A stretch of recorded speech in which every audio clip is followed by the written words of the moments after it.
After dropping my daughter at the subway station on a freezing Tuesday night, our groundskeeper, who has worked for us for 7 years, called me, and his voice was shaking. "Sir, come home now. You need to see this. Don't tell anyone." When I got home, he led me to a basement I had not entered in a decade, and what was inside left me completely stunned. Before I continue this story, let me know where you are watching from in the comments below. Hit like and subscribe if you have ever had to stand up to family who underestimated your worth. My name is Atticus Mercer. I am 68 years old, and for 40 years, I built a logistics empire from a single rusted delivery truck to a fleet that moves freight across 48 states. I know how to read a balance sheet, I know how to spot a bad contract, and I know when a driver is lying about a delivery route. But apparently, I did not know how to read my own flesh and blood. For the last year, I have been watching my daughter Gabrielle and her husband Hunter spiral into what I believed was financial ruin. I thought I was witnessing a tragedy of bad luck and a failing economy. I had no idea I was watching a performance worthy of an Academy Award. It was 11 at night when I pulled my Lincoln Navigator up to the curb of the West 4th Street subway station. The heater in my car was set to 72 degrees, but outside the wind was cutting through the streets like a knife. My daughter Gabrielle huddled into her thin coat, shivering. Her husband Hunter stood beside her, looking stoic and defeated like a man who had just lost a war. They refused to let me drive them to their apartment. They claimed they had moved again to a cheaper place further out in Queens and did not want me to see the squalor they were living in. "Dad, please, just go," Gabrielle said, her teeth chattering. "We will be fine. The train comes in 10 minutes. I hated this. I hated seeing my only child, the girl I named after an angel, looking like a beggar. I reached into my inner jacket pocket and pulled out my checkbook. I had already filled out the check before I left the house. $10,000. It was a Band-Aid. I knew that, but it would keep them warm for a few months. "Hunter," I said, rolling down the window. "Take this. Put a deposit on a decent apartment. Get Gabrielle some winter boots." Hunter looked at the check in my hand. He is a tall man with pale skin and blue eyes, the kind of man who wears his pride like a suit of armor. He was an architect who had supposedly been laid off 18 months ago and had not found steady work since. He looked at the check, then he looked at me and shook his head. "No," Atticus Hunter said, his voice firm but respectful. "We cannot take your money. We got ourselves into this debt with that failed startup, and we will get ourselves out. We need to stand on our own 2 feet. I do not want your charity. I want your respect." He gently pushed my hand away. Gabrielle looked at the check with longing, but then she looked at her husband and nodded, playing the part of the supportive wife. "Hunter is right, Daddy," she said. "We have to fix this ourselves. Just pray for us, okay?" I watched them walk down the stairs into the subway station, disappearing into the underground darkness. My chest ached. I felt like a failure of a father. I had millions in the bank. 3 properties and a retirement fund that could support 3 generations. Yet my daughter was sleeping in some rat-infested hole. Because of her husband. As foolish pride. I slammed my hand against the steering wheel, cursing Hunter's stubbornness, cursing the economy, cursing myself for raising a daughter who would choose a man who would rather let her freeze than accept help. I put the car in drive and headed back toward my estate in Silver Creek.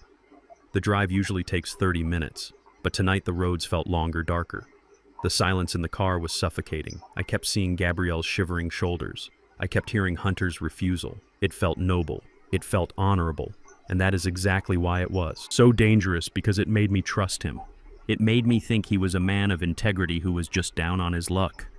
I was 5 minutes away from my gates when my phone rang. The screen lit up with the name Roosevelt. Roosevelt has been my groundskeeper and essentially my brother-in-arms for 7 years. He is 70 years old, a man of few words who tends to my roses and keeps my property immaculate. He never calls me past 6 in the evening. Never. I answered the Bluetooth speaker. Sir Roosevelt's voice was tight, breathless, like he had been running. "Roosevelt, is everything all right?" I asked. "Is there an alarm?" "No alarm, sir." "Where are you?" "I am turning onto the main road. I will be there in 2 minutes. Come to the back entrance. Do not open the main gate, and sir, turn off your headlights before you turn into the driveway." My grip on the steering wheel tightened. "Why, Roosevelt? What is going on?" "Just do it, sir. And park the car down by the shed. Walk up to the house quiet. Do not let them see you let." "Who see me, Roosevelt? I just dropped Gabrielle and Hunter at the station. The house is empty. Just come home, sir. You need to see this. And whatever you do, do not call the police yet. You need to see it with your own eyes. First. The line went dead. My heart began to hammer against my ribs. Roosevelt was a former Marine. He did not panic. He did not play games. If he told me to come in quiet, there was a threat. I turned off my headlights as I approached the service road, guiding the heavy SUV by the moonlight. And memory, I parked behind the tool shed where the trees would hide the vehicle. I stepped out into the biting cold. The house loomed ahead of me, a massive stone structure that I had built for my late wife, Coretta. It was supposed to be our sanctuary. Now in the darkness, it looked like a fortress holding secrets. I saw the flashlight beam flicker near the bushes. Roosevelt stepped out from the shadows. He was holding a heavy iron crowbar in one hand. Roosevelt talked to me, I whispered. He didn't say a word. He just gestured for me to follow him. He led me not to the front door or the kitchen entrance, but around the side of the house to the old storm cellar doors that led to the sub-basement. This was a part of the house I hadn't stepped foot in since my knee surgery 5 years ago. It was just storage for old furniture and holiday decorations, damp and dusty. The padlock on the cellar doors was broken, lying in the snow. Roosevelt lifted the heavy metal doors. They groaned softly. He pointed down into the darkness. I went down there to check the boiler pressure because I heard a humming noise coming from the vents. Roosevelt whispered, "What I found, sir, you are not going to believe." I descended the concrete stairs, my phone flashlight cutting through the gloom. The air down here was usually stale and smelled of mildew, but tonight it smelled different. It smelled like ozone and hot electronics and stale coffee. At the bottom of the stairs, there was a heavy wooden door that led into the main storage room. The lock had been drilled out, fresh wood shavings lay on the floor. Roosevelt pushed the door open and stepped aside. I walked in, and my breath caught in my throat. It was not a storage room anymore. The old boxes of Christmas ornaments were pushed to the corners. In the center of the room sat a long folding table loaded with equipment that hummed and blinked. There were 3 high-definition monitors glowing in the dark, casting a ghostly blue light on the stone walls. I walked closer, my legs feeling like lead. I looked at the screens and my blood turned to ice. The monitor on the left showed a live feed of my living room in high-definition night vision. The monitor on the right showed my kitchen focusing directly on the refrigerator and the medicine cabinet. But it was the center monitor that made me grab the edge of the table to keep from falling. The center monitor was showing my bedroom, my private sanctuary. The camera was positioned high up, likely hidden in the smoke. Detector looking down directly at my bed. I could see the pillows where I laid my head every night. I could see the nightstand where I kept my heart medication and my journal. This wasn't just surveillance. This was a command center. On the table, next to a high-end gaming laptop, sat a stack of notebooks. I opened the top one. The handwriting was neat, precise, architectural. It was Hunter's handwriting. I recognized it from the thank you cards he had sent after the wedding. I began to read, and bile rose in my throat. Entry 4. 6. Subject complains of headaches after dosage increase. Switch to liquid compound in evening tea. Entry 4. 9. Subject trusts the poverty narrative. Refused the check as planned. Guilt levels are rising. He will be vulnerable to the next financial request. Entry 50. Groundskeeper is suspicious. Must neutralize him soon. I dropped the notebook. It hit the table with a thud that sounded like a gunshot. My hands were shaking so violently I could barely stand. I looked at Roosevelt. He was standing by the door, clutching the crowbar, his face grim. "They have been watching me, Roosevelt," I whispered. My voice sounded foreign to my own ears. "They have cameras in my bedroom. They have audio too, sir." Roosevelt pointed to a set of headphones connected to the laptop. "They can hear everything you say in that house." I looked back at the screen, at the empty bed where I slept alone, missing my wife, trusting my children, thinking I was safe in the home I had built with my own hands.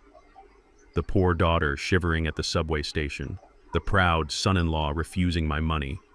It was all a script, a play directed from this basement. But why, I asked the empty room? Why go to these lengths? Why poison me? Why watch me? Roosevelt stepped forward and picked up a piece of paper that was taped to the wall above the monitors. It was an architectural blueprint of my estate, but it was marked up with red ink. Lines were drawn through walls, rooms were crossed out, and big numbers were written in the margins.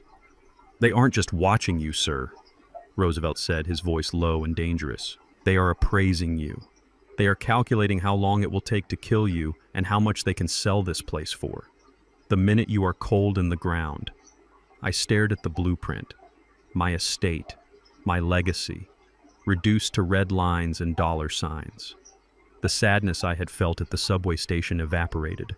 In its place, a cold, hard rage began to form. A rage I had not felt since I was a young man fighting for my first contract. I looked at the time on the laptop screen. "It was midnight, Roosevelt," I said, standing up straight, my knee pain forgotten. "Do not touch anything else." "We are going to leave everything exactly as it is," Sir Roosevelt asked, confused. "You want to leave the cameras?" "Yes," I said. I looked at the monitor showing my empty bed. "If they want to watch a show, Roosevelt, we are going to give them one, but they are not going to like the ending." I turned and walked back up the stairs into the cold night air. The father who had driven to the subway station with a broken heart was gone. Atticus Mercer, the man who built an empire from nothing, was back, and war had just been declared in my own home. I stepped further into the room, and the air felt heavy with the scent of betrayal. It was a smell I knew from business deals gone wrong, but smelling it in my own home was a different kind of nausea. My eyes scanned the command center my son-in-law Hunter had built beneath my feet. The walls were covered in blueprints of my estate, but they were not the original architectural drawings I commissioned 30 years ago. These were attack plans, red ink slashed across the diagrams marking the locations of my wall safes, my antique collection, and the hidden floorboards where I kept emergency cash. They had cataloged my life down to the last cent. I moved toward the metal shelving unit in the corner. It was stocked like a pharmacy, but there were no labels on the amber bottles, just handwritten dates and codes. I picked one up and shook it. The liquid inside was clear and odorless. Next to the bottles lay a leather-bound notebook. I opened it and recognized Gabrielle's handwriting immediately. The loops were wide and childish, the same handwriting that used to sign Father's Day cards. I read the entry from 2 weeks ago, October 14th. Subject complains of blurred vision after morning tea. Dosage increased by 2 milligrams. He is becoming more pliable and confused. Hunter says, "We can push for the competency hearing by next month." My hand clenched around the notebook so hard the leather creaked. The headaches, the sudden bouts of dizziness that forced me to sit down in the middle of meetings. I had blamed it on age. I had blamed it on stress. I had even gone to my doctor, who told me my blood pressure was elevated. But it was not age. It was my daughter. My little girl was poisoning me slowly, methodically, turning her father into a feeble old man so she could strip the flesh from my bones before I was even dead. I flipped to the next page. October 20th. The keys were missing today. He spent an hour looking for them. We moved them to the freezer. Hunter says gaslighting is working. Keep him doubting his own mind. I remembered that day. I had torn the house apart looking for my car keys. I thought I was losing my mind, losing my edge. I felt a cold sweat break out on my forehead as the realization washed over me. They weren't just killing my body. They were assassinating my character and my sanity. They wanted me broken before they killed me, so the world would believe I was just a senile old fool who lost his way. I threw the notebook onto the table. The rage that filled me was not hot. It was glacial. It was the cold focus of a man who realizes he is in a war zone. I reached into my pocket and pulled out my phone. My thumb hovered over the emergency dial button. I was going to call the sheriff. I was going to have them dragged out of their rat-hole apartment in handcuffs I wanted to see. Hunter's smug face pressed against the concrete. "No, sir." Roosevelt's hand clamped down on my wrist. His grip was like iron. The old groundskeeper did not look at me with pity. He looked at me with the steel gaze of a soldier in the trenches. "Let go of me, Roosevelt," I growled, my voice low and dangerous. "They are poisoning me. I have the proof right here. You have a notebook with no names and bottles with no labels?" Roosevelt said calmly. He did not let go of my wrist. "If you call the police now, what happens? They claim the notebook is fiction, a story they are writing. They claim the bottles are herbal supplements for your health. They claim the cameras are because they are worried about your failing memory." He was right. The anger in my chest burned hotter, because I knew he was right. Hunter was slick. He was an architect of lies. He would twist this. He would say I was paranoid. He would use this very phone call as proof that I was mentally unstable and needed guardianship. They are trying to kill me. Ill. Roosevelt. I whispered the words, tasting like ash in my mouth. My own daughter. And if you strike now and miss you, give them the weapon they need to finish the job. Roosevelt released my wrist slowly. You built an empire, Atticus. You did not do it by rushing in blind. You did it by waiting for the right moment to crush your competition. I looked at the monitors blinking in the dark. The green light reflected in Roosevelt's eyes. We stood there, two old men in a basement surrounded by the evidence of my demise. I took a deep breath, forcing my heart rate to slow down. I had to think like a CEO, not a father. I had to think like a predator. What do we do? I asked. We let them play their hand, Roosevelt said, walking over to a tool bench in the corner. He picked up a small black box. We watched the watchers. He pulled out a set of micro cameras, tiny lenses, no bigger than a button. I didn't ask where he got them. Roosevelt had a past he rarely spoke about, and tonight I was grateful for it. We are going to wire this room, he said. We are going to record every word they say in this basement. We are going to let them think they are winning until we have enough evidence to bury them under the jail. It took us an hour to install the cameras. Roosevelt placed them with surgical precision, hiding them in the ventilation ducts and behind the stacks of old boxes. We wiped our fingerprints from the table and the notebook. We put the padlock back on the door, rigging it so it looked broken from age, not force. When we emerged from the basement, the winter air hit my face and I felt alive in a way I hadn't in years. The fog in my brain, the dizziness, it was gone, replaced by a singular purpose: survival. I went back inside the main house, and Roosevelt returned to his cottage by the gate. I walked through the silent halls of my estate. The house felt different now. It was no longer a sanctuary. It was a stage, and I had to play the role of a lifetime. I went upstairs to my bedroom, the same bedroom I had just seen on the monitor in the basement. I looked at the smoke detector, knowing the camera lens was hidden inside, watching me, waiting for me to show weakness. I undressed slowly, moving with the stiffness of an old man. I put on my pajamas and climbed into the cold bed. I stared up at the ceiling, knowing Hunter and Gabrielle were somewhere out there laughing at me. Just as I was drifting into a restless doze, I heard it. The sound of tires crunching on gravel far down the driveway. I froze. My bedroom window faced the back, so I couldn't see the driveway, but I knew that sound. My heart slammed against my ribs. I checked the clock on the nightstand. It was 2 a.m.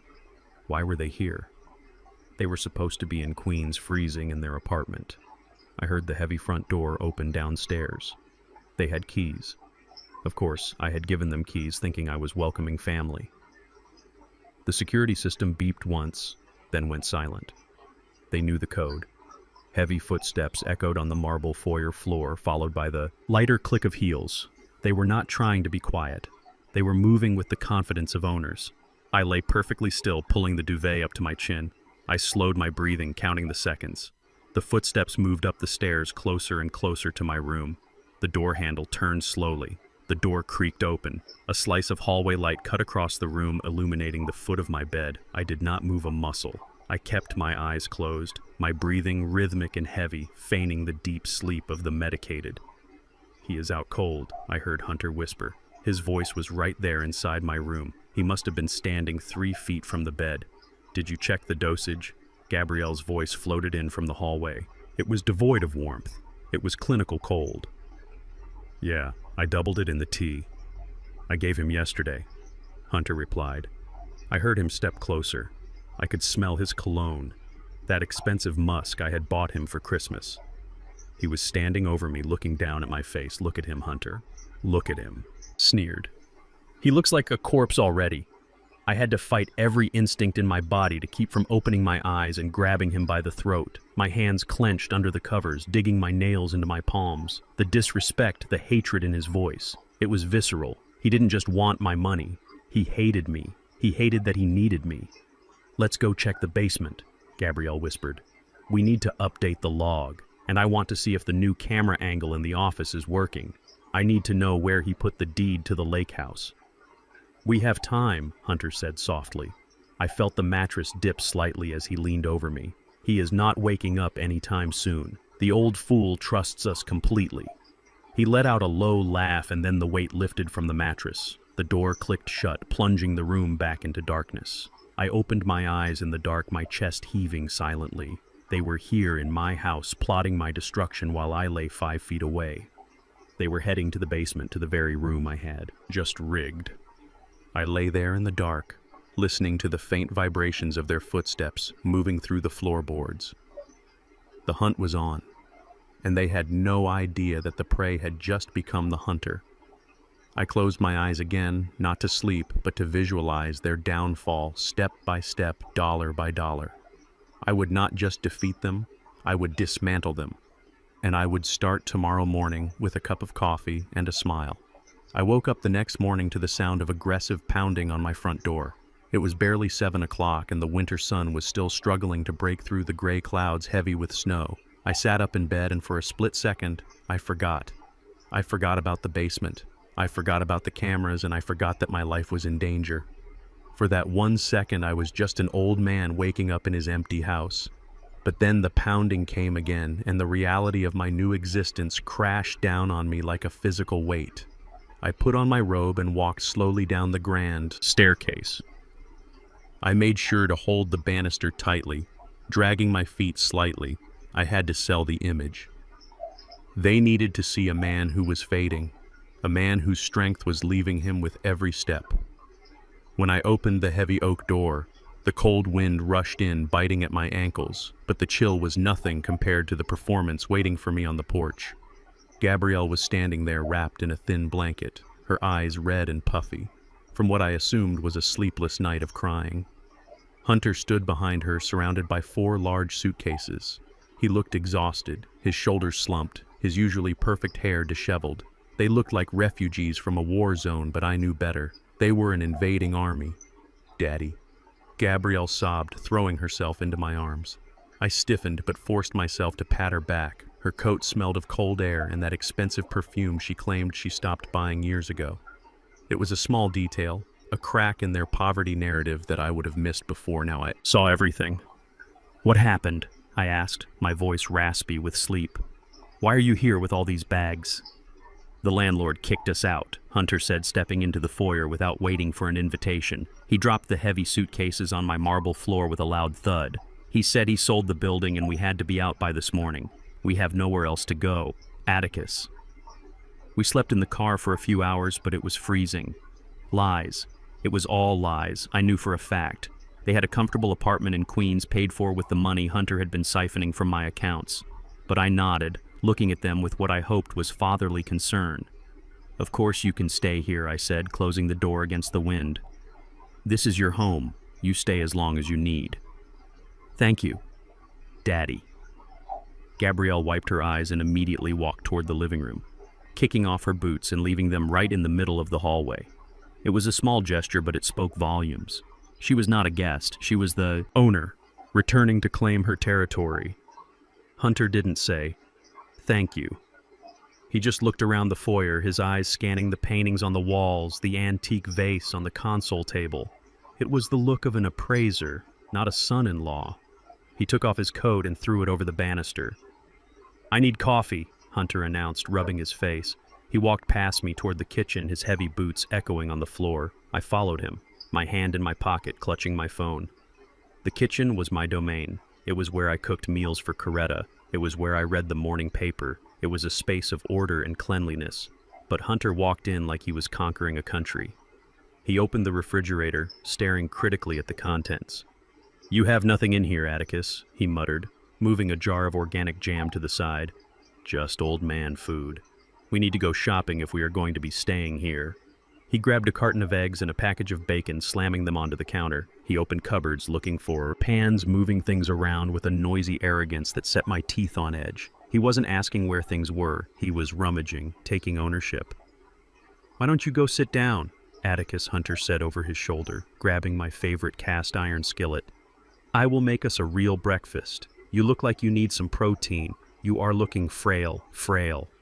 The word hung in the air, a calculated insult disguised as care. I watched him crack eggs into a bowl with one hand, his confidence overflowing. I realized then that this was part of the torture. It wasn't just about killing me, it was about displacing me. They wanted me to feel like a stranger in my own house before they finally put me in the ground. "I will wait in the study," I said softly, turning away. "I have some reading to do." "Take your time," Hunter called out. The sound of sizzling bacon followed me down the hall. I walked into my study and locked the door quietly. I moved to my desk, but I did not pick up a book. Instead, I pulled out my phone and opened the app Roosevelt had installed hours ago. The screen flickered to life, showing me a high-definition, wide-angle view of my kitchen.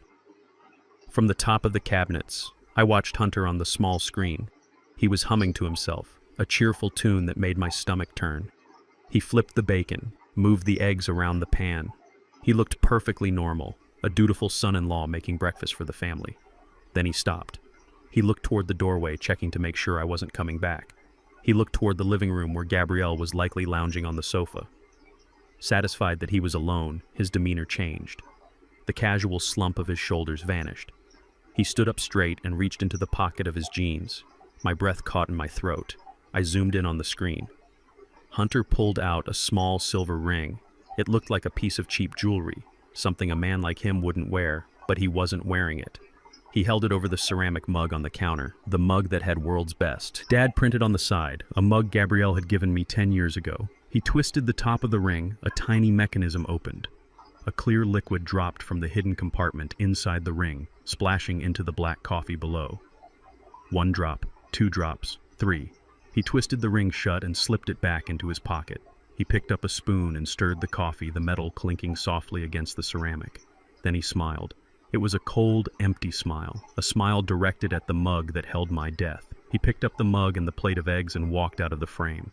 I put the phone down on the desk, my hands trembling with a mixture of terror and rage. I had seen it. I had witnessed the attempt on my life in real time.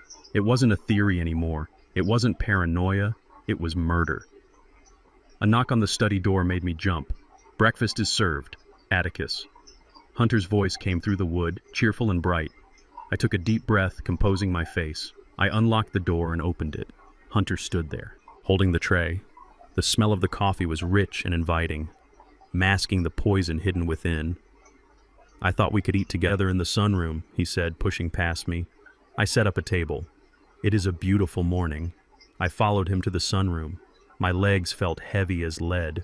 I sat down in my wicker chair. The winter sun was streaming through the windows, illuminating the dust motes dancing in the air.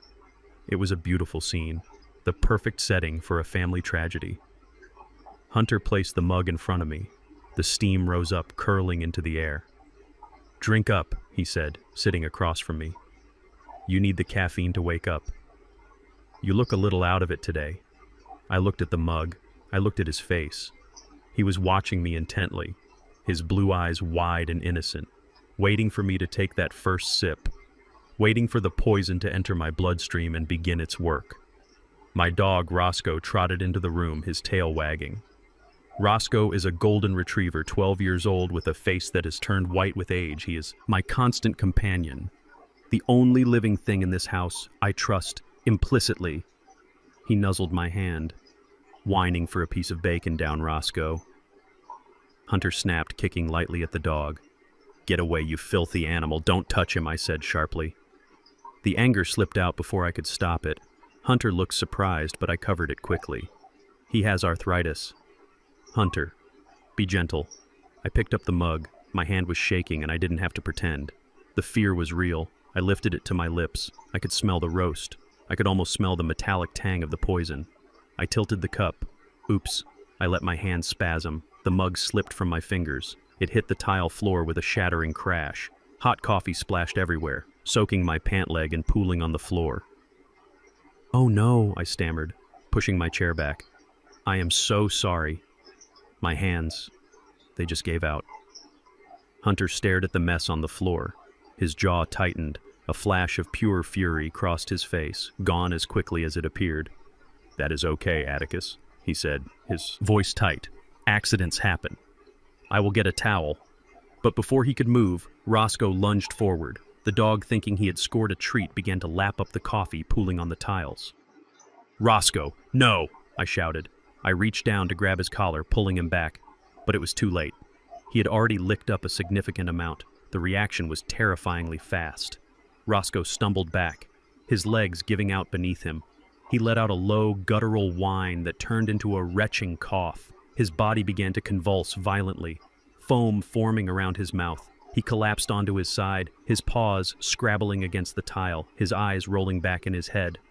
"Roscoe!" I screamed, falling to my knees beside him. I cradled his heavy head, watching the life drain from his eyes. "Help him. Hunter, do something." Hunter didn't move. He sat in his chair watching the dying dog with an expression of mild annoyance. He didn't look horrified. He didn't look sad. He looked bored. "It is just a dog," Atticus Hunter said calmly, picking up a piece of bacon from his own plate. "He is old. Probably just a seizure. Put him out of his misery." I looked up at him, tears streaming down my face. But behind the tears, a fire had been lit. The sight of my innocent dog writhing in pain, paying the price that was meant for me, shattered whatever hesitation I had left. This man was a monster. He had no soul. He watched a creature die with the same indifference he would have watched me die. Gabrielle ran into the room, drawn by my shouting. "What happened? Oh God, is the dog dead?" "He ate something off the floor," Hunter said, shrugging. Dad dropped his coffee. The dog licked it up and keeled over. Probably had a bad heart. Gabrielle looked at the dog, then at me, then at the shattered mug. She didn't look sad either. She looked relieved. Relieved that it was the dog, and not the plan that had been ruined. I picked up Roscoe in my arms, ignoring the strain in my back. He was still breathing, but it was shallow and ragged. "I have to get him to the vet," I said, standing up, my voice shaking with a rage I could barely suppress. "Let him go, Dad," Gabrielle said, touching my arm. "He is just a dog. We can get you a new one. A puppy. This one was smelly anyway." "Get away from me," I snarled, pulling away from her touch. I carried Roscoe out of the room, through the kitchen and out the back door toward the garage. The cold air hit my face, drying my tears. As soon as I was out of their sight, my demeanor changed. I wasn't a grieving old man anymore. I was a man on a mission. Roosevelt was waiting by the garage, having seen the commotion on the monitors. He ran over and took Roscoe from my arms.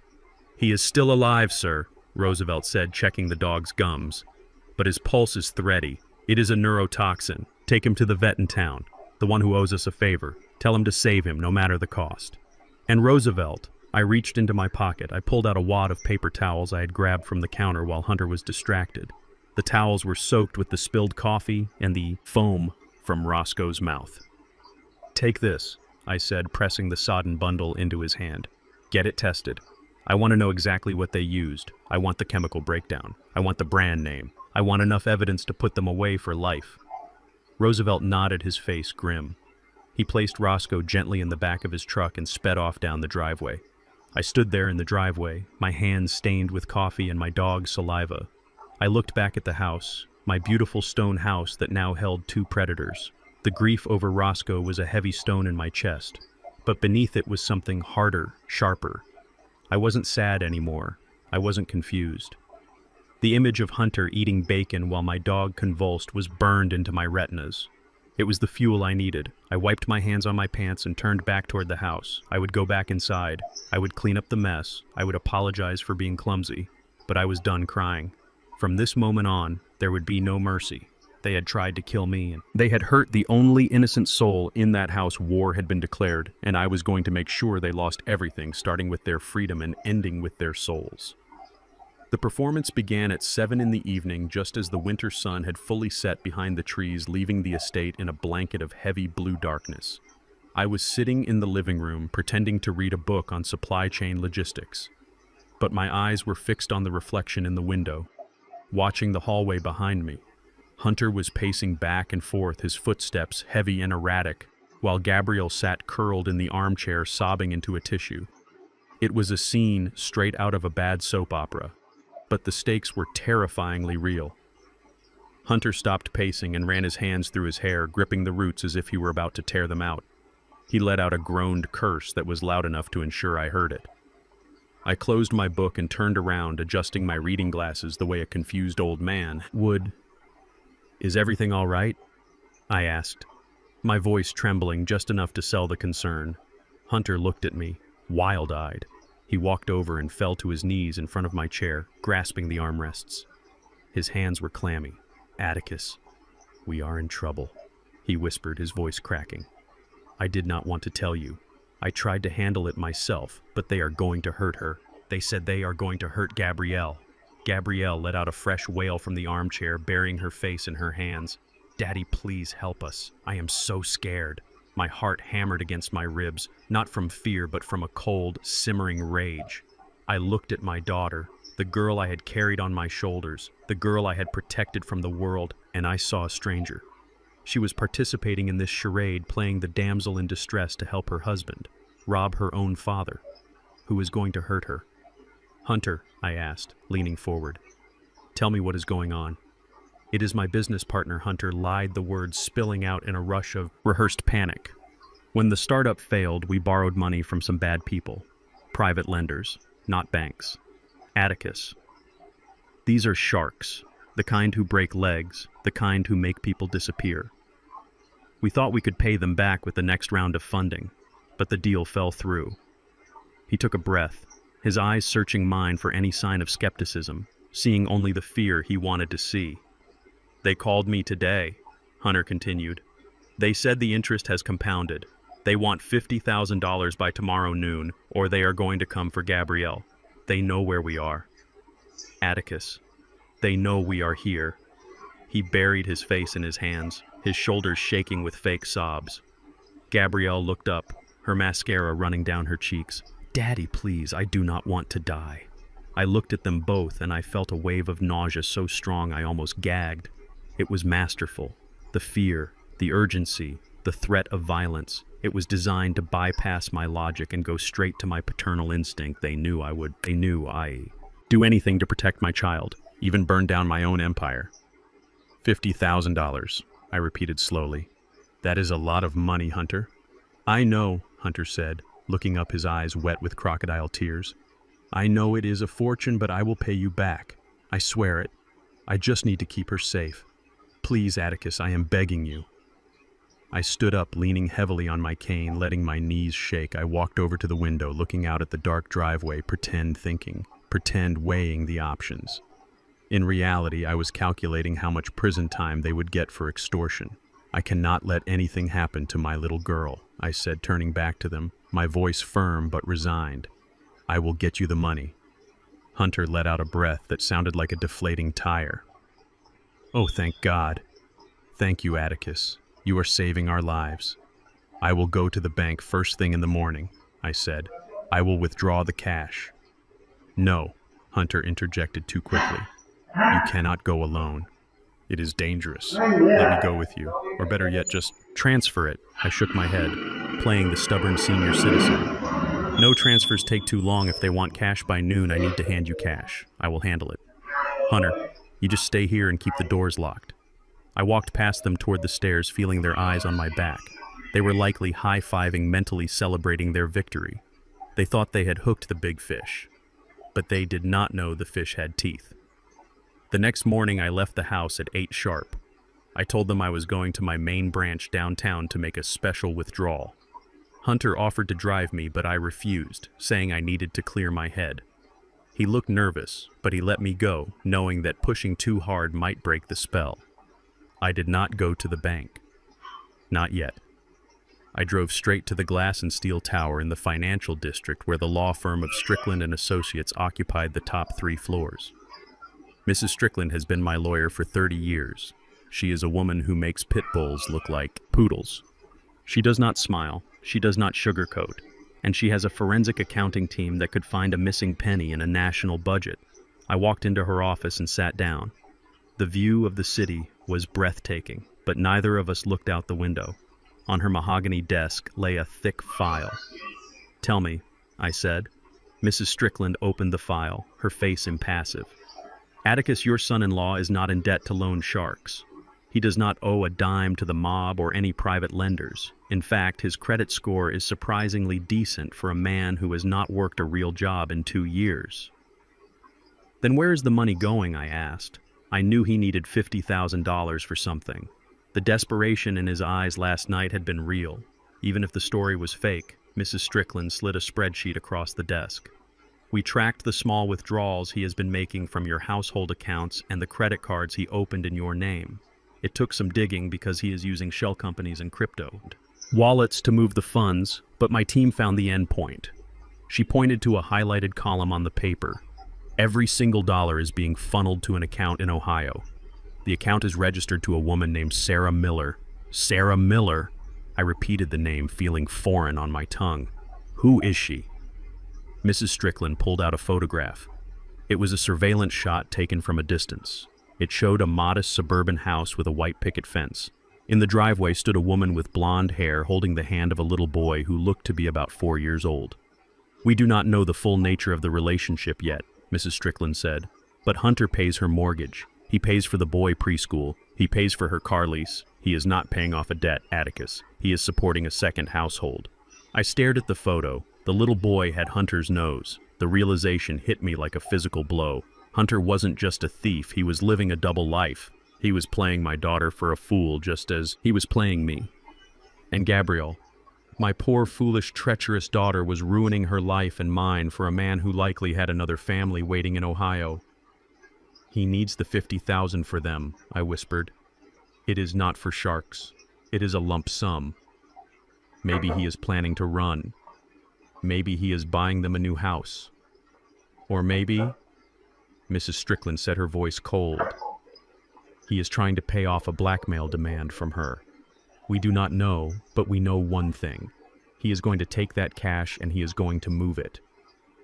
I stood up, the spreadsheet crumpled in my fist. I needed to know for sure. I needed to see where he went with that money. Do you have the package? I asked. Mrs. Strickland nodded. She reached under her desk and pulled out a heavy canvas bank bag. She unzipped it, revealing stacks of $100 bills. It is mostly prop money, she explained. We got it from a film supply company. The top bill on each stack is real, but the rest is paper. The weight is correct, the look is correct, but if he tries to spend it, he tries to, he will be laughed out of the store. And Atticus. She reached into the bag and pulled out a single bill, holding it up to the light. We treated the bills with a tracking powder. It is invisible to the naked eye, but it transfers to skin and clothes. And we put a GPS tracker in the lining of the bag. We will know exactly where he goes. I took the bag. It felt heavy, heavy with the weight of the lie I was about to tell. Thank you, Clarissa, I said, using her first name for the first time in a decade. Be careful, Atticus, she said, her eyes softening just a fraction. Do not let him see the rage. You have to play the part until the trap shuts. I walked out of the office, the bag of fake money in my hand. I drove to the bank just to keep up appearances, parked for 20 minutes, then drove home. My heart was pounding a rhythm of war against my ribs. I was about to hand my enemy the weapon he wanted, but I had removed the firing pin. When I walked through the front door of the estate, Hunter and Gabrielle were waiting in the foyer. They jumped up from the bench like startled deer. Did you get it? Hunter asked. His eyes fixing on the canvas bag in my hand, I walked over to the table and dropped the bag. It hit the wood with a heavy, satisfying thud. $50,000, I said, my voice flat. It is all there. Hunter lunged for the bag, zipping it open, his hands shaking. He thumbed through the stacks, seeing the real bills on top, breathing in the smell of the paper. He looked up at me, and for a second his mask slipped. I saw the greed, the pure, unadulterated avarice shining in his eyes. You saved us, Atticus, he said, zipping the bag shut. He did not look relieved about his wife's safety. He looked like a man who had just won the lottery. Go pay them, I said, turning away so I wouldn't have to look at him. Go pay the bad men and make sure they never come near my daughter again. I am going right now, Hunter said, clutching the bag to his chest. I will meet them at the drop point. You stay here with Gabrielle Locke. The doors. He kissed Gabrielle on the cheek. A quick dismissive peck ran out the door without looking back. I watched him go through the side window, watched him jump into his car and speed down the driveway. Gabrielle stood in the hallway hugging herself, looking small and pathetic. I almost felt sorry for her. Almost until I remembered the poison in my coffee, Daddy, she said softly. Thank you. You are a hero. I looked at her, at the daughter who would sell her father for a man who is using our money to build a life with someone else. I am just doing what needs to be done, honey, I said, my voice hollow. I walked past her toward the stairs. I need to rest, I said. My heart is tired. I went up to my room, locked the door, and immediately pulled out my phone. I opened the tracking app Mrs. Strickland had given me. A red dot blinked on the map, moving fast down the highway, away from the city, away from the supposed loan sharks. He was heading west toward the interstate. He wasn't going to a drop point. He was going to Ohio. I grabbed my coat and my keys, calling Roosevelt on the secure line. "Bring the truck around back," I said. "We are going for a ride." "Where to, sir?" Roosevelt asked. "To see the other family," I said grimly. "Hunter is leading us right to them." I slipped out the back door, leaving Gabrielle alone in the house she thought she had conquered. She had no idea that while she was guarding an empty fortress, her general was fleeing the battlefield and her father was coming for the truth. Roosevelt drove his battered Ford truck with the precision of a tank commander navigating a minefield. We were 3 cars back from Hunter, keeping a steady pace as he weaved through the dense mid-morning traffic, leaving the city limits. The red dot on my phone screen was our only lifeline, blinking with a steady rhythm that matched the frantic pounding of my heart. Every time Hunter changed lanes or sped up to beat a yellow light, I felt a surge of panic clench my stomach. I found myself pressing an imaginary brake, pedal on the passenger side floorboard, terrified that he would spot us in his rearview mirror. "He is not looking for us, sir," Roosevelt said, his voice calm and grounding like the rumble of the engine. "He is looking at the prize. He thinks he has won." I stared at the back of Hunter's sedan. The car I had paid for, the gas he was burning, I had paid for. The man driving it was a parasite feeding off the host he intended to kill. We followed him for 2 hours as the grimy city landscape gave way to industrial parks and eventually to the rolling green hills of the wealthy suburbs. The tension inside the truck was thick enough to choke on. My hands were sweating, wiping them repeatedly on my trousers. I felt old and brittle, a man playing a young man's game of spies and robbers. But beneath the fear, the cold rage kept me focused, sharp and alert. "Why is he heading west?" I muttered to myself, staring at the map. He was driving toward the Pennsylvania border, toward areas known for old money and exclusive zip codes. This was not where loan sharks lived. This was not where you met a fixer in a dark alley to hand off cash. This was where bankers and corporate lawyers raised their children. The tracker did not lie. Hunter exited the highway and turned onto a winding road lined with oak trees. The sign at the entrance read, "Whispering Pines Estates." It was a gated community, but the gate was open for the day, allowing landscapers and delivery trucks to pass. Hunter waved at the security guard, a casual, familiar wave that told me he had done this 100 times before. "Stay back, Roosevelt," I warned, slumping lower in my seat. "Do not get too close." Roosevelt slowed the truck, crawling along the pristine asphalt. We watched as Hunter turned left onto a cul-de-sac. The houses here were massive colonials with manicured lawns that cost more than my first apartment. This was a world of quiet privilege, a world far removed from the desperate poverty. Hunter and Gabrielle pretended to live in Hunter pulled into the driveway of a large white house with black shutters. It was a picture-perfect American dream home. A basketball hoop stood in the driveway.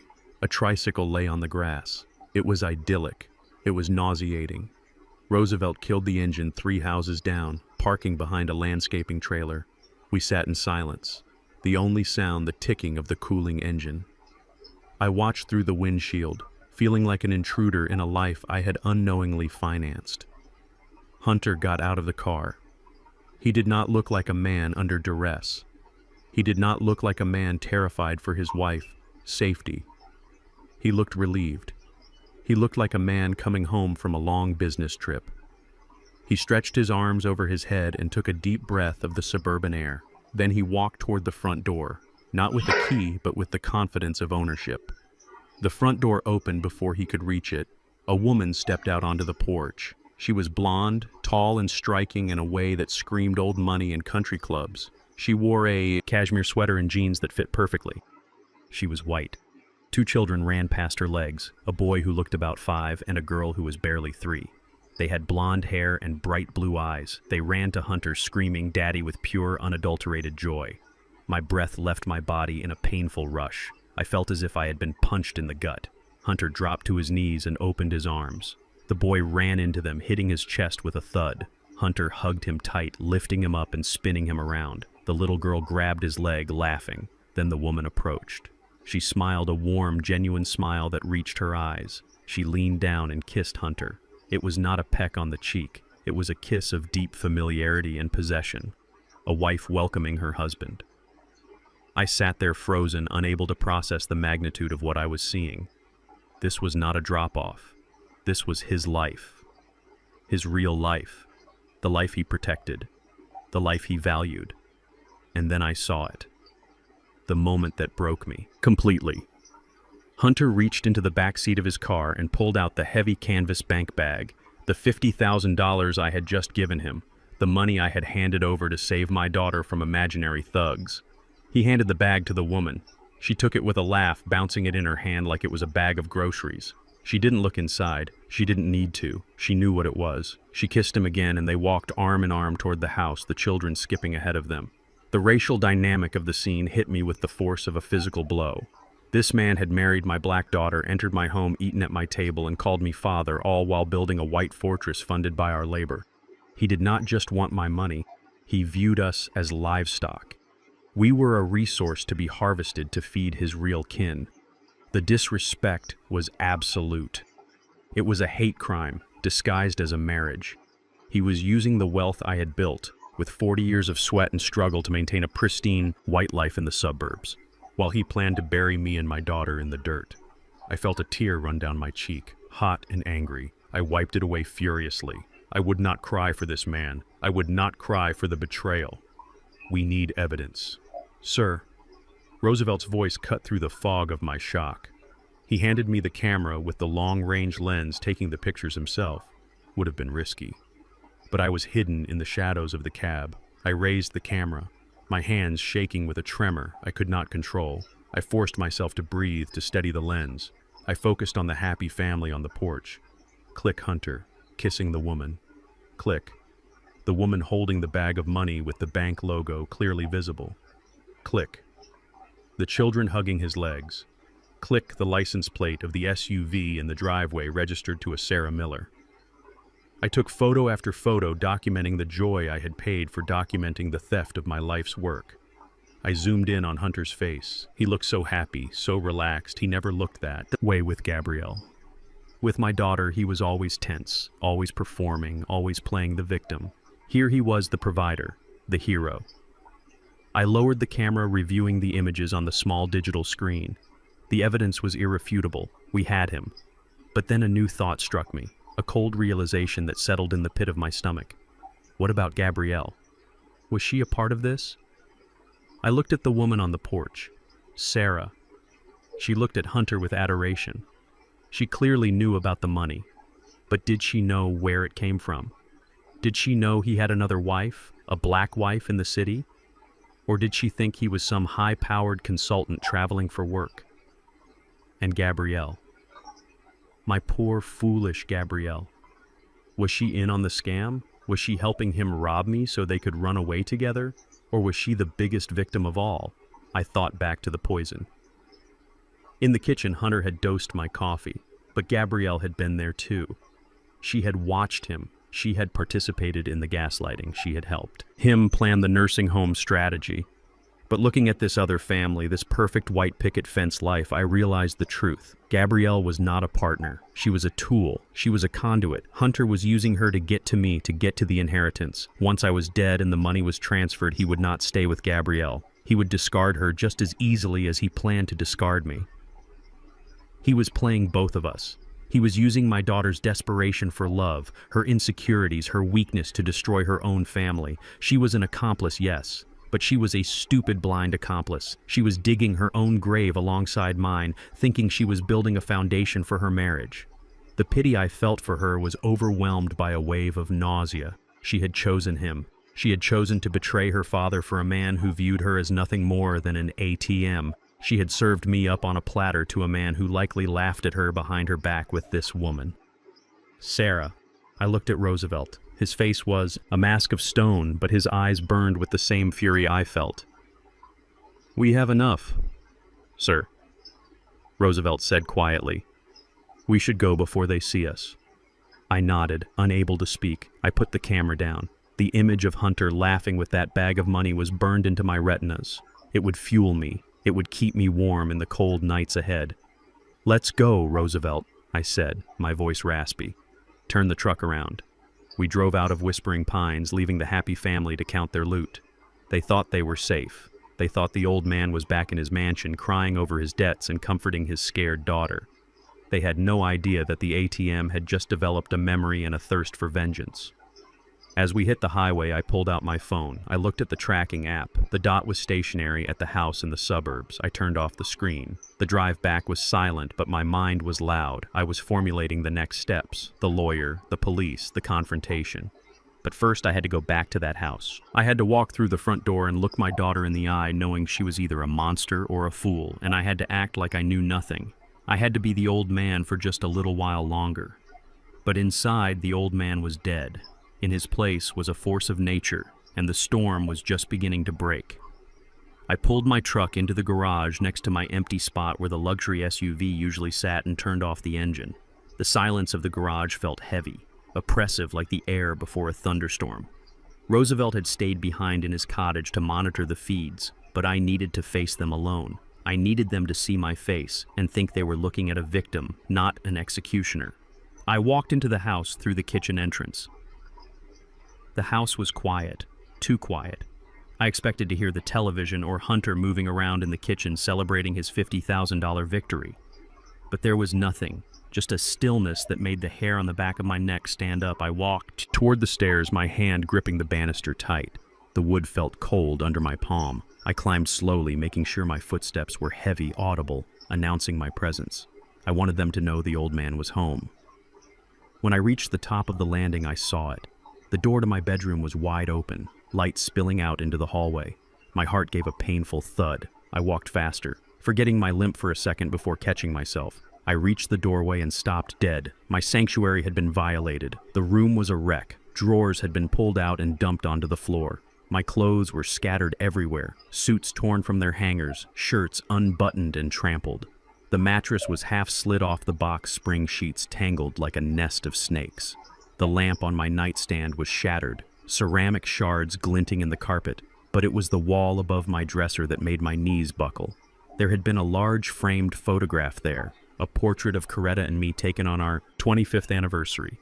She was wearing her favorite blue dress, smiling that smile that used to light up my darkest days.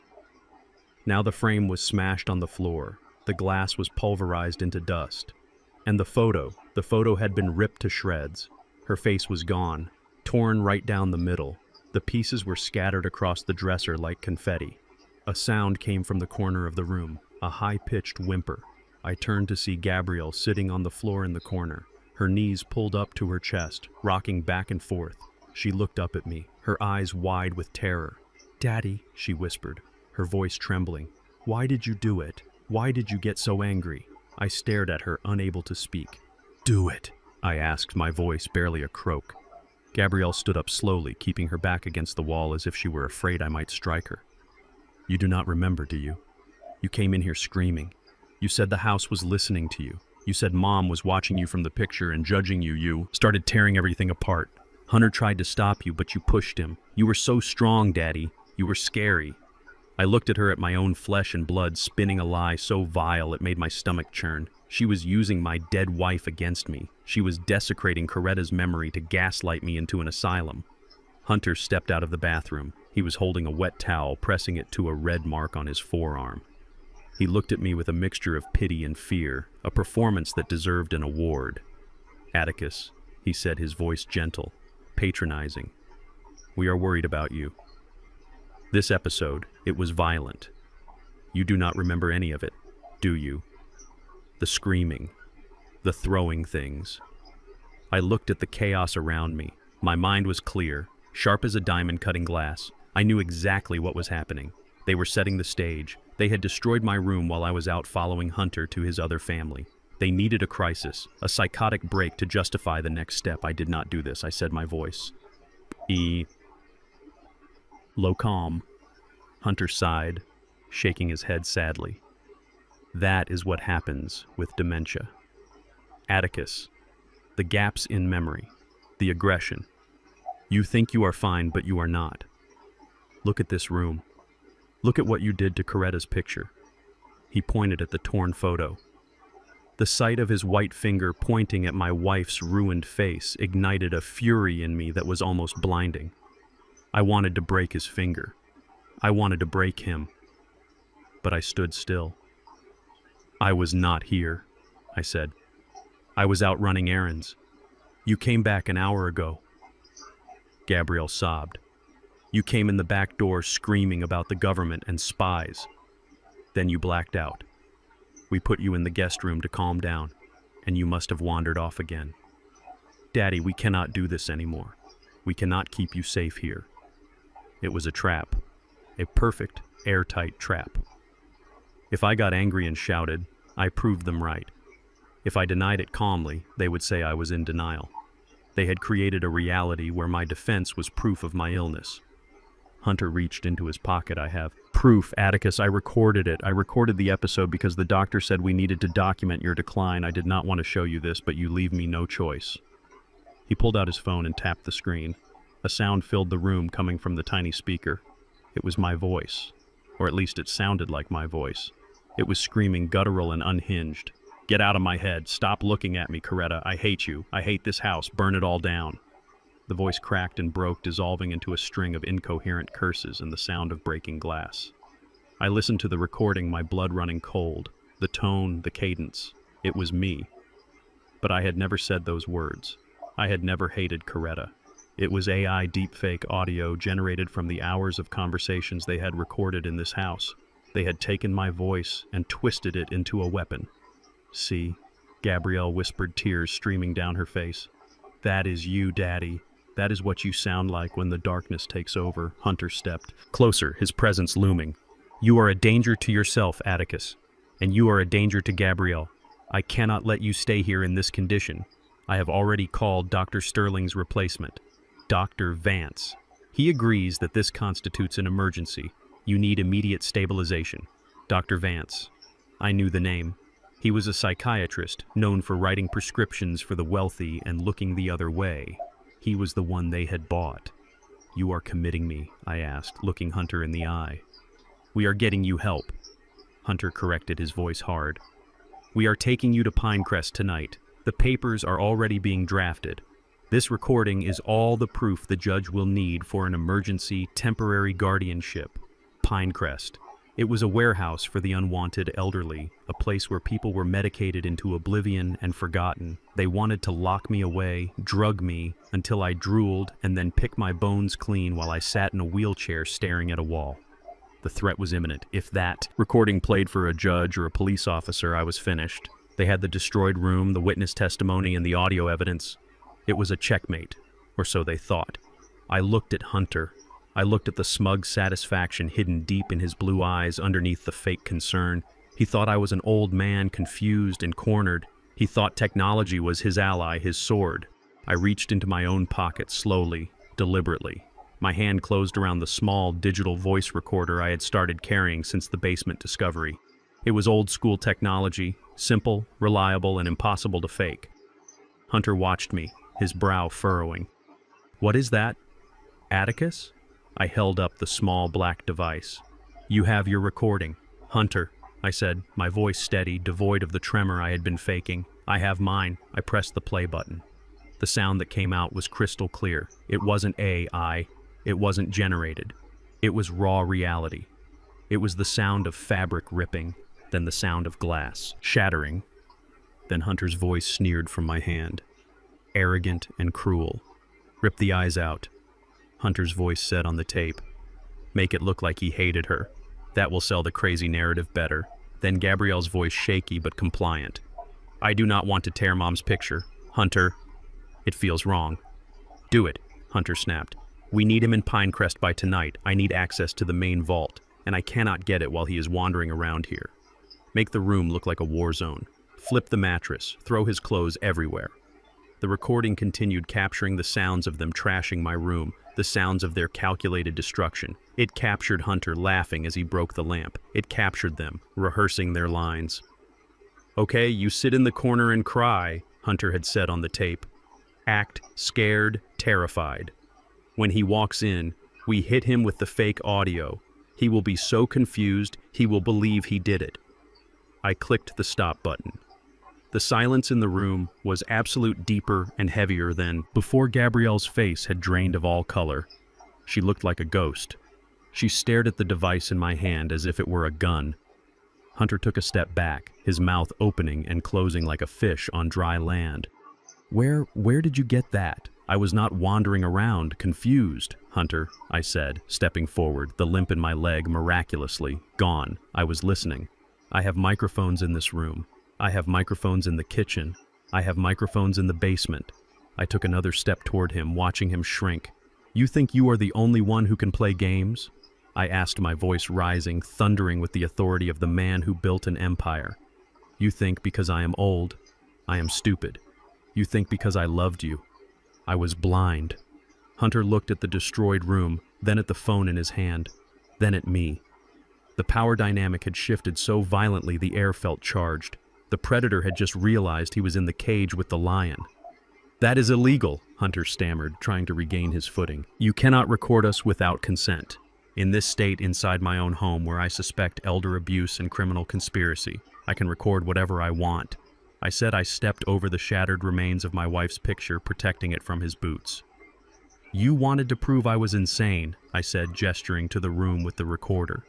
Well, you just proved something else. You proved you are a liar, a thief, and a vandal. Hunter lunged for me, desperation in his eyes. Give me that. I didn't flinch. I didn't move. Roosevelt stepped out from the hallway behind him, holding a baseball bat loosely in his hand. He didn't say a word. He just stood there, a silent sentinel of consequences. Hunter froze his hand inches from my chest.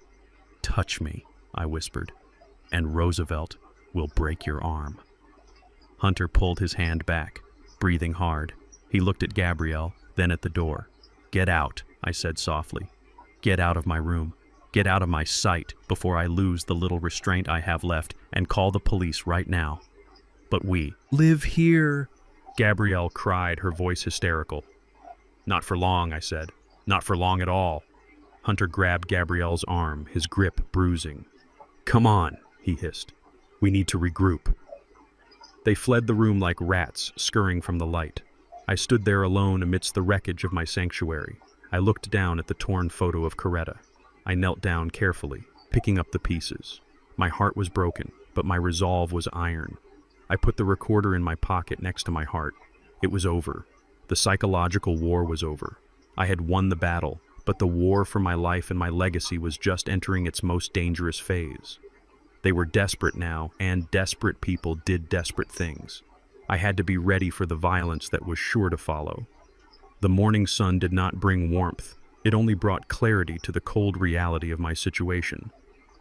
I sat in the high-rise office of Mrs. Strickland, my attorney looking at a piece of paper that felt heavier than a tombstone.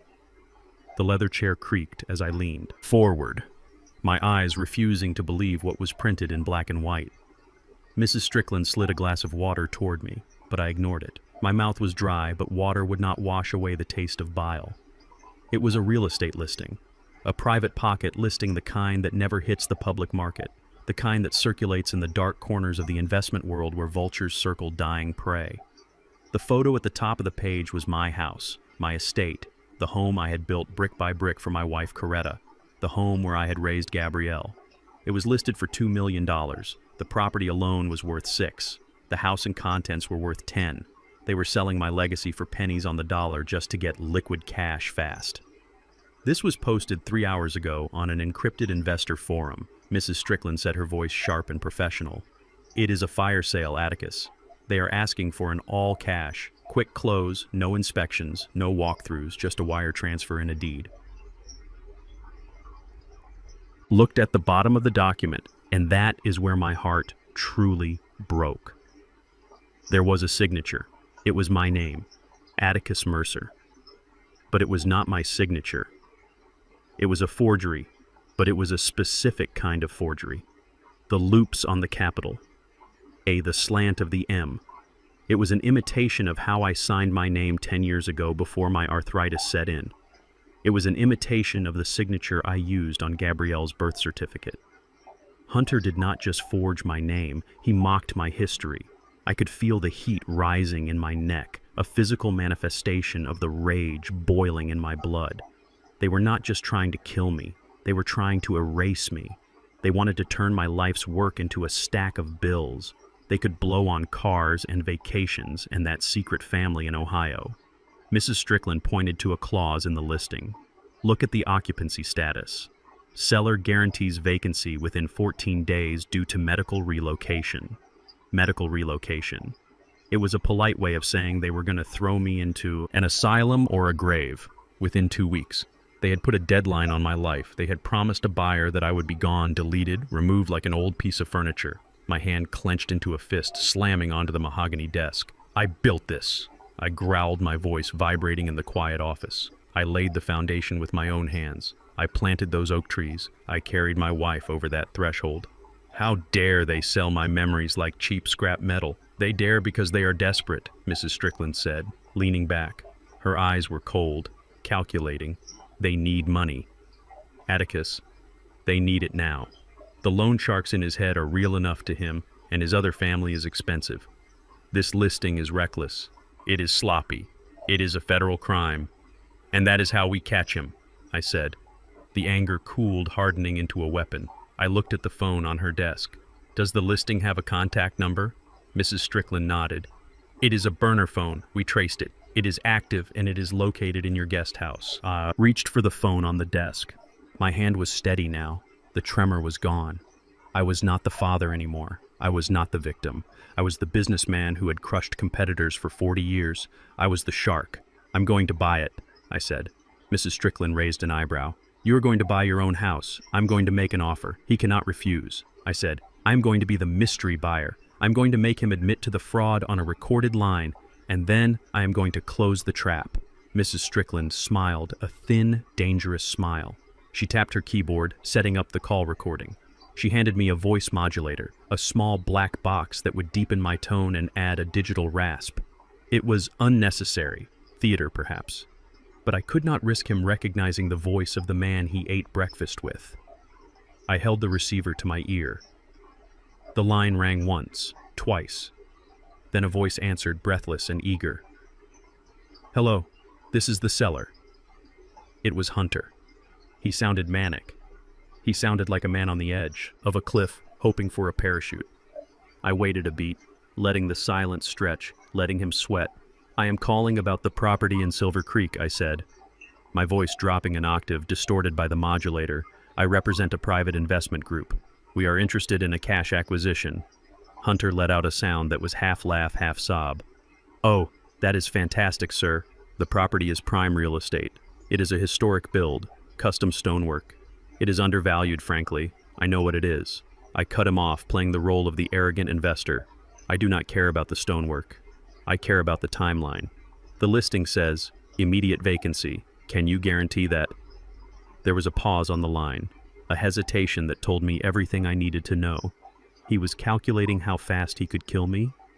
Yes, Hunter said, his voice gaining strength. The current owner. My father-in-law is very ill. He has advanced dementia. We are moving him to a specialized facility upstate next week. The house will be empty and cleaned out by the closing date. I closed my eyes, fighting the urge to scream. He was selling me down the river while I sat 5 miles away listening to his lies. Advanced dementia. He was diagnosing me, burying me, and selling my grave all in one breath. The paperwork, I asked, is the title clean? Does the owner have the capacity to sign? I have power of attorney.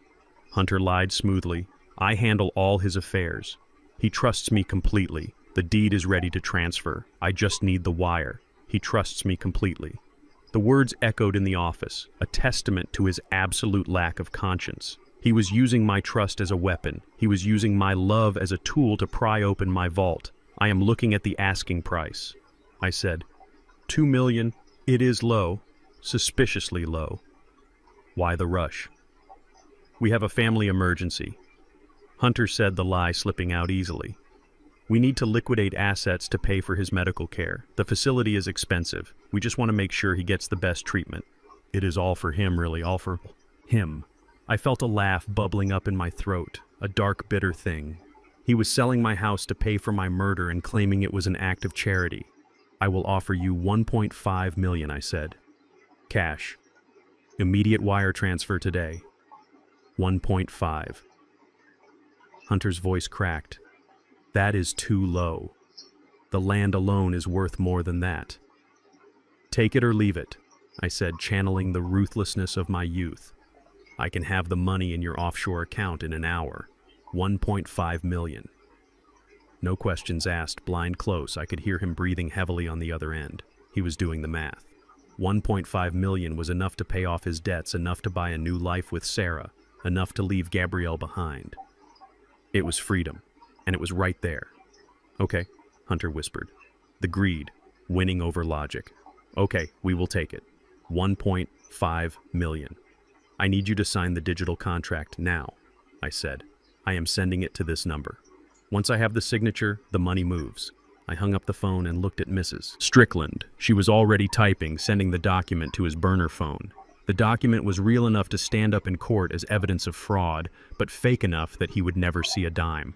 It was a confession signed in digital ink. 30 seconds later, a notification pinged on Mrs. Strickland's computer. He signed it, she said, her voice quiet. He signed your name, Atticus, and he signed his own name as the witness. I stared at the screen at the digital signature that sealed his fate. He had just sold a house he did not own to the man he was trying to kill for money that did not exist. He had walked into the cage and locked the door behind him. He thinks he is rich, I said, standing up. He thinks he has won. He is going to check his account, Mrs. Strickland warned. He is going to see that the money has not arrived. Let him check, I said, walking to the window, looking out at the city I loved. The transfer will show as pending. It will show as processing for 24 hours. That is all the time I need. I need to go home, I said, turning back to her. I need to look him in the eye one last time. I need to see the face of a man who thinks he has gotten away with murder. Mrs. Strickland nodded. Be careful, Atticus. He is dangerous now. He has nothing to lose. I have nothing to lose either, I said, picking up my coat. I drove back to the estate, the sun setting behind me, casting long shadows across the road. When I walked into the house, Hunter was in the kitchen opening a bottle of my best vintage wine. He looked euphoric. His cheeks were flushed, his eyes bright. He looked like a man who had just conquered the world. Hey, Atticus, he said, raising his glass. We are celebrating. I closed a big deal today, a huge project for the firm. That is wonderful, Hunter, I said, walking past him, my face a mask of mild confusion. I am happy for you. I went upstairs to my room and locked the door.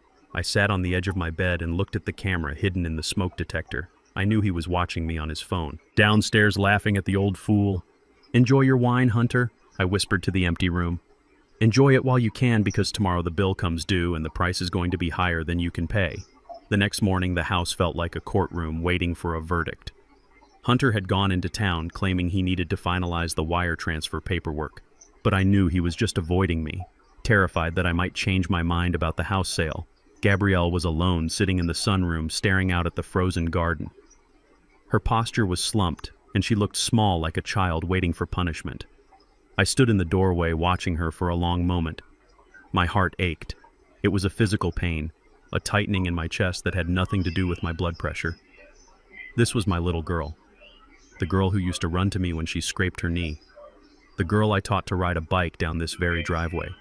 I needed to know if she was still in there somewhere, buried under layers of Hunter's manipulation and her own weakness. I needed to know if I could save her, or if she was truly lost to me. I walked into the room, my footsteps heavy on the tile. She looked up, startled, guilt flashing across her face before she masked it with a fragile smile. Daddy, she said, her voice thin. I didn't hear you come in. I sat down in the wicker chair opposite her, avoiding the spot where Hunter sat yesterday. I looked at her hands. They were twisting a tissue, shredding it into tiny white pieces, just like she used to do when she had broken a vase or failed a test. I was thinking about your mother, I said softly, looking out at the gray sky. Do you remember her garden? She loved those roses, even in the winter. She would worry about them. Gabrielle's eyes softened. A ghost of a real memory passed over her face. I remember, she whispered. She used to sing to them. She said it made them grow strong. She sang to you too, I said. I leaned forward, resting my elbows on my knees. Gabrielle, look at me. She hesitated, but she lifted her eyes. They were wet, swimming with unshed tears.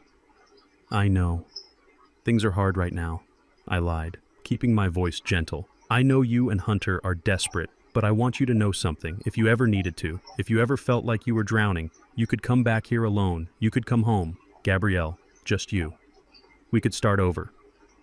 I watched her face closely, looking for a crack in the armor I was offering her, a lifeline, a way out of the pact she had made with the devil I was telling her. Without saying the words that I knew she was in trouble and I was willing to forgive. Gabrielle's lip trembled. She looked at the tissue in her hands, then back at me. For a second I saw it. I saw the doubt, the fear, the realization that she was destroying the only person who had ever truly loved her unconditionally. Daddy, she started, her voice cracking. She took a breath and I leaned in, hoping, praying. I am so tired, Daddy, she whispered. I do not want to move to Florida or wherever Hunter wants to go. I just want to stay here. I want to be home. Then stay, I said, urgency creeping into my tone. Stay here. Let Hunter go do his business. You stay with me. We can fix this. Gabrielle, whatever it is, we can fix it. You do not have to do what he says. She looked at me and the dam broke. Tears spilled down her cheeks, genuine tears of conflict and misery. She reached out a hand toward me. I miss Mom, she sobbed. I miss how it used to be. I miss her too. Baby, I said, reaching for her hand. I gripped her fingers tight. They were cold. We can have that peace again, I promised. Just tell me, Gabrielle. Tell me what is going on. Tell me you want to stop this. She opened her mouth to speak. The confession was right there on her tongue. I could see the burden lifting from her shoulders. She was about to choose me. She was about to choose her father. Then the front door slammed. The noise echoed through the house like a gunshot. Gabrielle jumped, snatching her hand away from mine as if she had been burned. Her eyes darted toward the hallway, terror replacing the vulnerability. Honey, I am home. Hunter's voice boomed from the foyer, cheerful and arrogant. The moment shattered. The connection we had built in those few minutes evaporated. Gabrielle wiped her face frantically, composing herself, putting the mask back on. I sat back in my chair, my heart sinking like a stone. He had come back too soon. The window was closed. Hunter walked into the sunroom, bringing a gust of cold air and the smell of ozone with him. He looked at Gabrielle, then at me. His eyes narrowed slightly, sensing the shift in the atmosphere, sensing that he had almost lost control of his asset. Everything okay in here? He asked, his smile tight, not reaching his eyes. We were just talking about Coretta, I said, my voice flat. Hunter walked over to Gabrielle and put a hand on her shoulder, squeezing it. It looked like a gesture of comfort, but I saw her wince. It was a claim of ownership. That is nice, Hunter said. But Gabrielle, can I borrow you for a second? I need help with the packing list for the move. Gabrielle stood up immediately, her obedience automatic, terrifying. Of course, she mumbled, avoiding my eyes. I will be right back, Dad. She followed him out of the room like a dog on a leash. I waited 10 seconds, then I pulled out my phone and put in my earbuds. I switched the audio feed to the kitchen where I knew he would take her. I heard the kitchen door click shut. Then Hunter's voice, low and venomous. What were you doing? He hissed. Nothing, Gabrielle stammered. We were just talking. He was talking about Mom. He is manipulating you. Gabrielle, Hunter's voice was like a snake winding around her mind. He knows you are weak. He is trying to guilt you. He does not love you. He loves the idea of you. He loves controlling you. That is not true, Gabrielle whispered, though her voice lacked conviction. He said, I could stay. Stay! Hunter laughed, a cruel barking sound. Stay here and be his nursemaid until he dies in 20 years. Is that what you want? Change his diapers to listen to his stories about the good old days while your life rots away. And do not think for a second he will leave you anything. He is probably planning to leave it all to some charity for underprivileged youth just to spite us. He wouldn't do that, Gabrielle said. He would, Hunter insisted. He hates me, Gabrielle. You know he does. He hates that you married a white man. He has never accepted me and he punishes you for it. He thinks you are a disappointment. He told me once, you know, he said you were too soft, that you didn't have his grit. I gripped the arms of my chair so hard the wicker cracked. I had never said that. I had never thought that. But Hunter knew exactly where to strike. He was preying on her deepest insecurities, painting me as a tyrant and a racist to justify his own greed. We have to do this, Hunter said, his voice dropping to a conspiratorial whisper. It is the only way we get what we deserve. The house sale is processing, but we need him gone before the inspection. We need him gone tonight, Gabrielle, or we lose everything. We lose the money. We lose our future. Do you want to go back to being poor? Do you want to lose me? No, Gabrielle whimpered. Please, Hunter, do not leave me. Then prove it, Hunter said. Do what we discussed. Swap the pills. He trusts you. He won't suspect you. If I do it, he might catch me. But you are his little angel. I cannot kill him. Hunter, Gabrielle sounded like she was choking. You are not killing him, Hunter said soothingly. You are setting him free. He is old. He is in pain. And we need this, Gabrielle. We need to be free. Do it for us. Do it for me. There was a long silence. I held my breath, praying that she would slap him, praying that she would run out of that kitchen and come back to me. Okay, Gabrielle whispered. The word was barely audible, but it hit me with the force of a physical blow. Okay, I will do it. I took the earbuds out. My hands were trembling violently. I felt sick, hollowed out. The hope I had felt 10 minutes ago was dead, murdered by my daughter's desperate need for a man who despised her.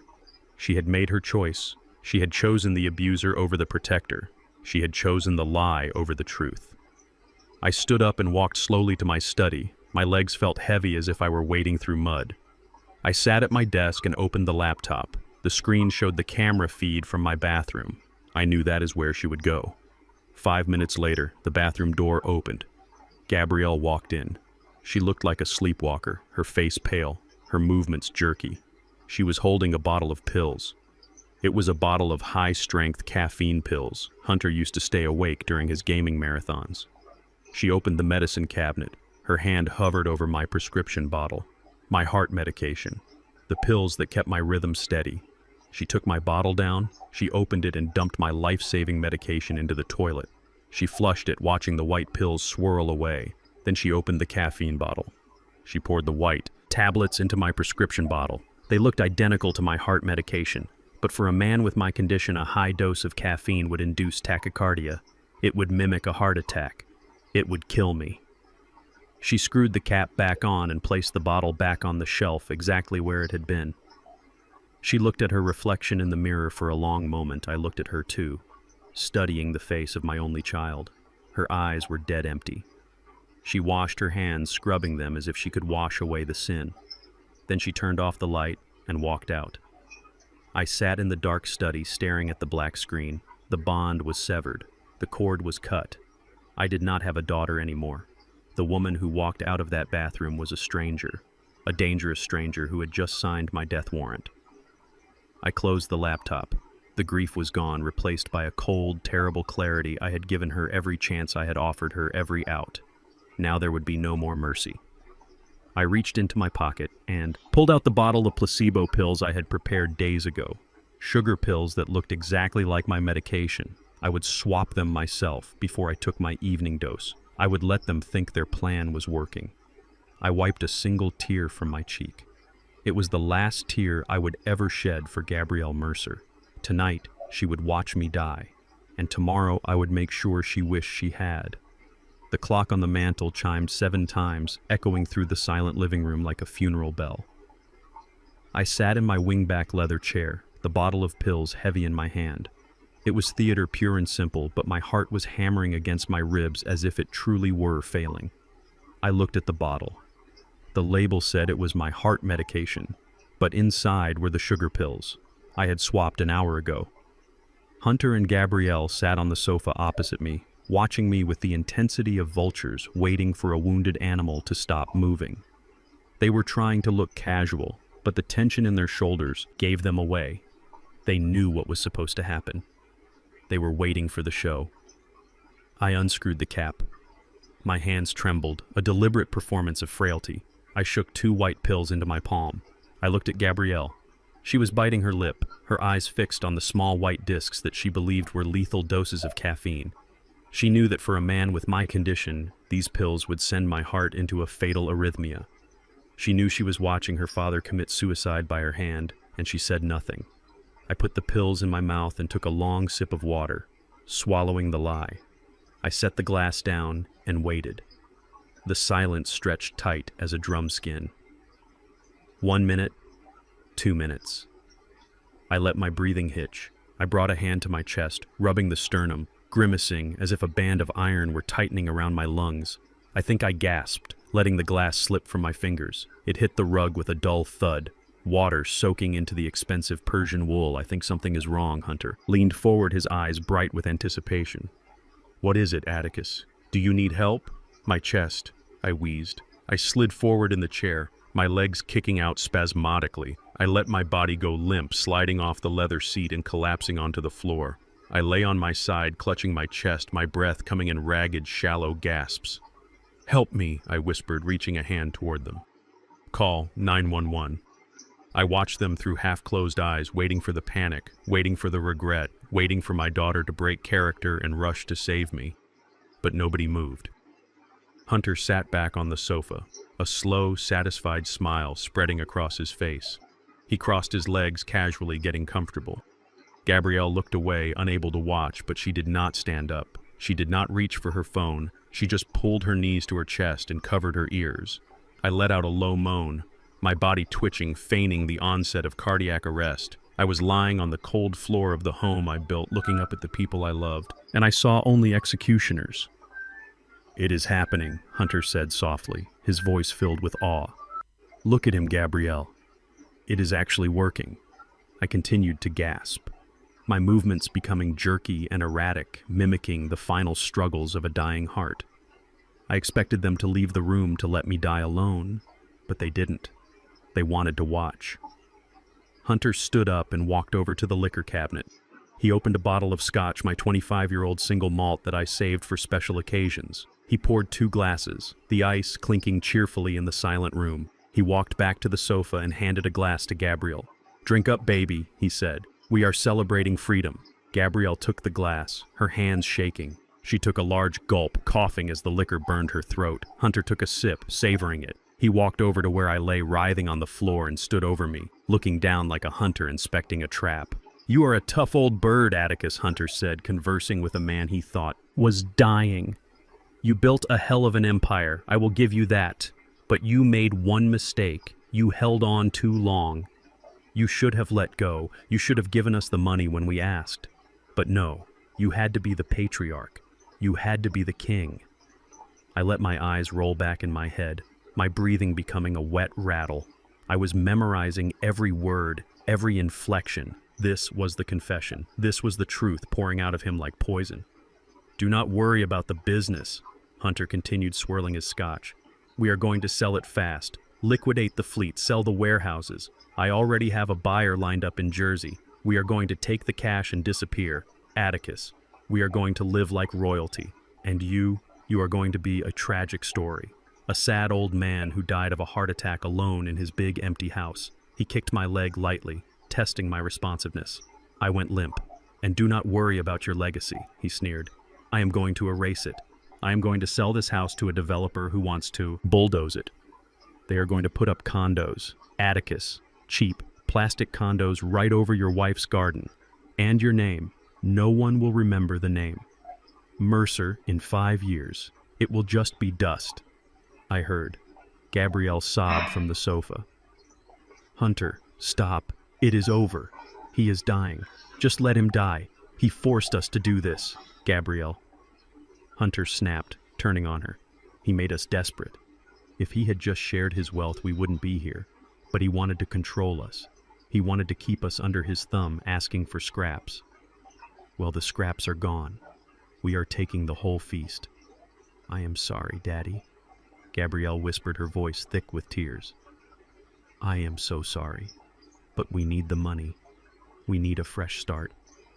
I cannot live like this anymore. You are not sorry. Hunter laughed, a cruel, barking sound. You are relieved. Admit it. You hated how he looked at you. You hated how he judged you. You hated knowing you were a disappointment to the great Atticus Mercer. Well, you do not have to be disappointed anymore. You are rich now, baby. We are rich. He knelt down beside me, bringing his face close to mine. I could smell the scotch on his breath. I could smell the greed. Die, you old fool, he whispered. Die, so I can finally live. I held my breath.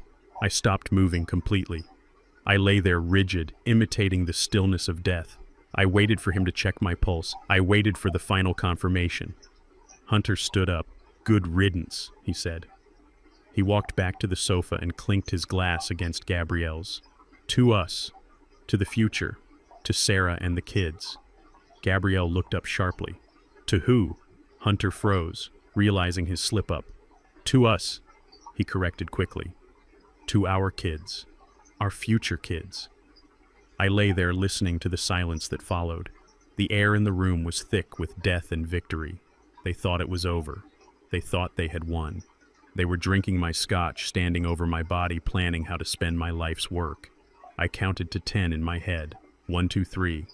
Then I opened my eyes. I took a deep breath, filling my lungs with air. I sat up.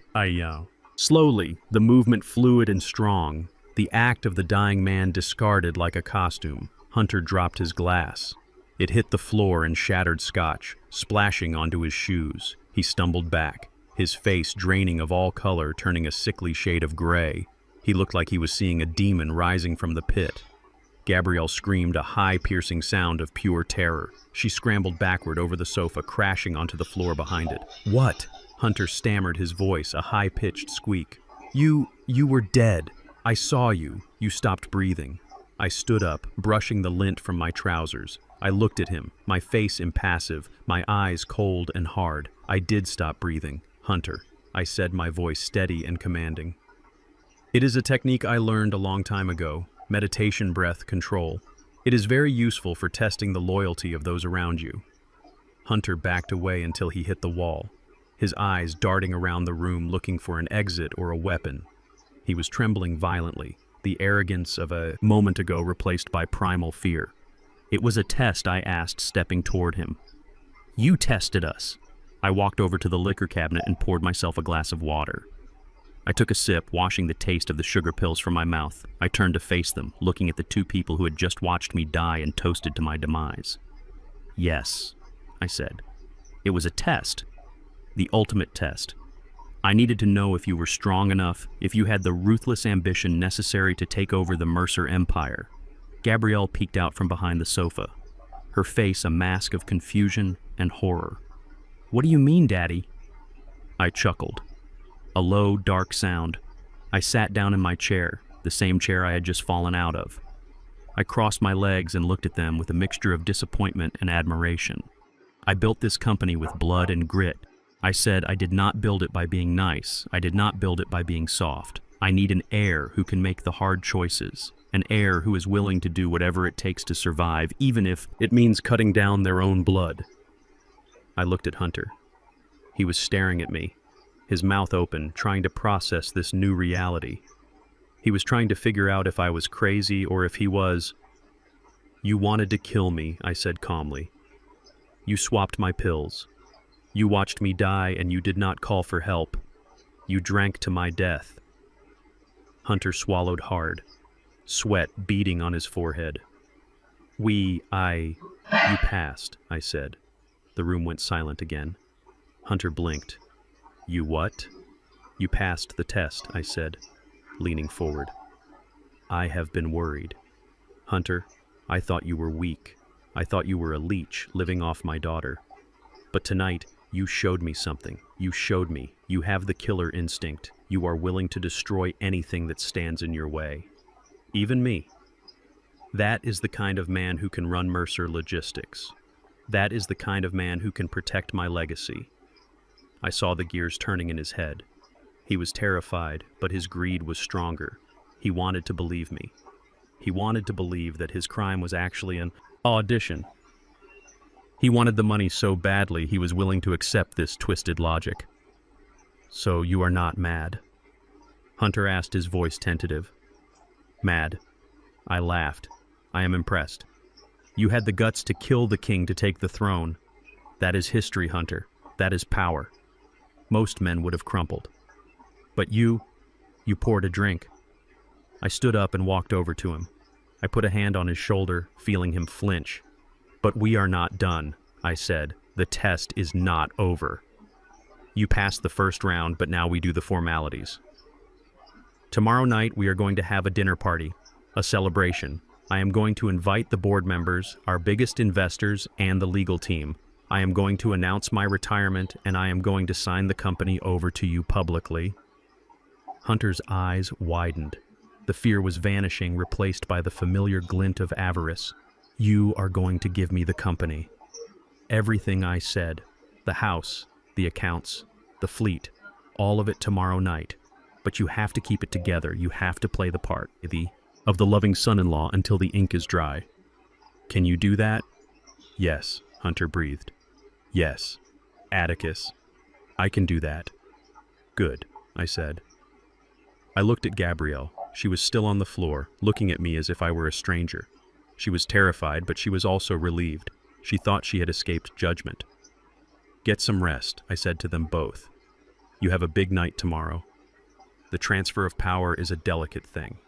We do not want any mistakes. I walked out of the room, leaving them standing in the wreckage of their failed murder plot. They thought they had won the lottery. They thought I was the eccentric old man who valued ruthlessness over life. They had no idea that the dinner party was not a coronation. It was an execution, and every guest I invited would be a witness to their destruction. The house smelled of lilies and roasted duck, a scent of extravagance that masked the stench of the corruption rotting the foundation. Hunter had spared no expense for his coronation. He had hired a catering team from the city, a string quartet that was currently setting up in the foyer, and a sommelier who was decanting bottles of wine that were older than he was. I sat in my study, the door cracked open, watching the flurry of activity. Hunter was moving through the house like a general on the eve of victory, barking orders at the staff, adjusting the placement of the silverware, criticizing the flower arrangements. He was wearing a tuxedo that I knew cost $3,000, likely paid for with the credit card he had stolen from my wallet days ago. Gabrielle came downstairs, her heels clicking on the marble. She was wearing a floor-length red gown that clung to her frame. She looked stunning, but her face was pale, her eyes wide and darting. She stopped in front of a mirror, smoothing her hair over and over again. A nervous tic she had developed as a child when she was hiding a bad report card. She knew what we had done the night before. She knew she had watched me die and done nothing. The guilt was eating at her, but the greed was keeping her upright. She walked over to Hunter and whispered something in his ear. He laughed loud and sharp, slapping her on the rear in a display of ownership that made my jaw clench. You look like a queen baby, Hunter said, his voice carrying to my study. Tonight we take the throne. I closed the door silently. I adjusted my own tie in the reflection of the window. The man staring back at me was not the broken father who had wept over a dead dog. He was Atticus Mercer, the man who had stared down union strikes and hostile takeovers, the man who knew that in business and in war mercy is a weakness. I checked my pockets, the phone, the remote control for the projection screen, the voice recorder. Everything was in place. I walked out of the study leaning heavily on my cane, playing the part of the frail patriarch. One last time, Hunter saw me and strode over a glass of scotch already in his hand. You look good, Atticus, he said, clapping a hand on my shoulder. Ready for the big night? I am. Ready, I said, my voice raspy. I just need to run a quick errand before the guests arrive. Errand Hunter frowned, checking his Rolex. We have people coming in 30 minutes. The board members are early birds. I have a surprise guest, I said. A special investor.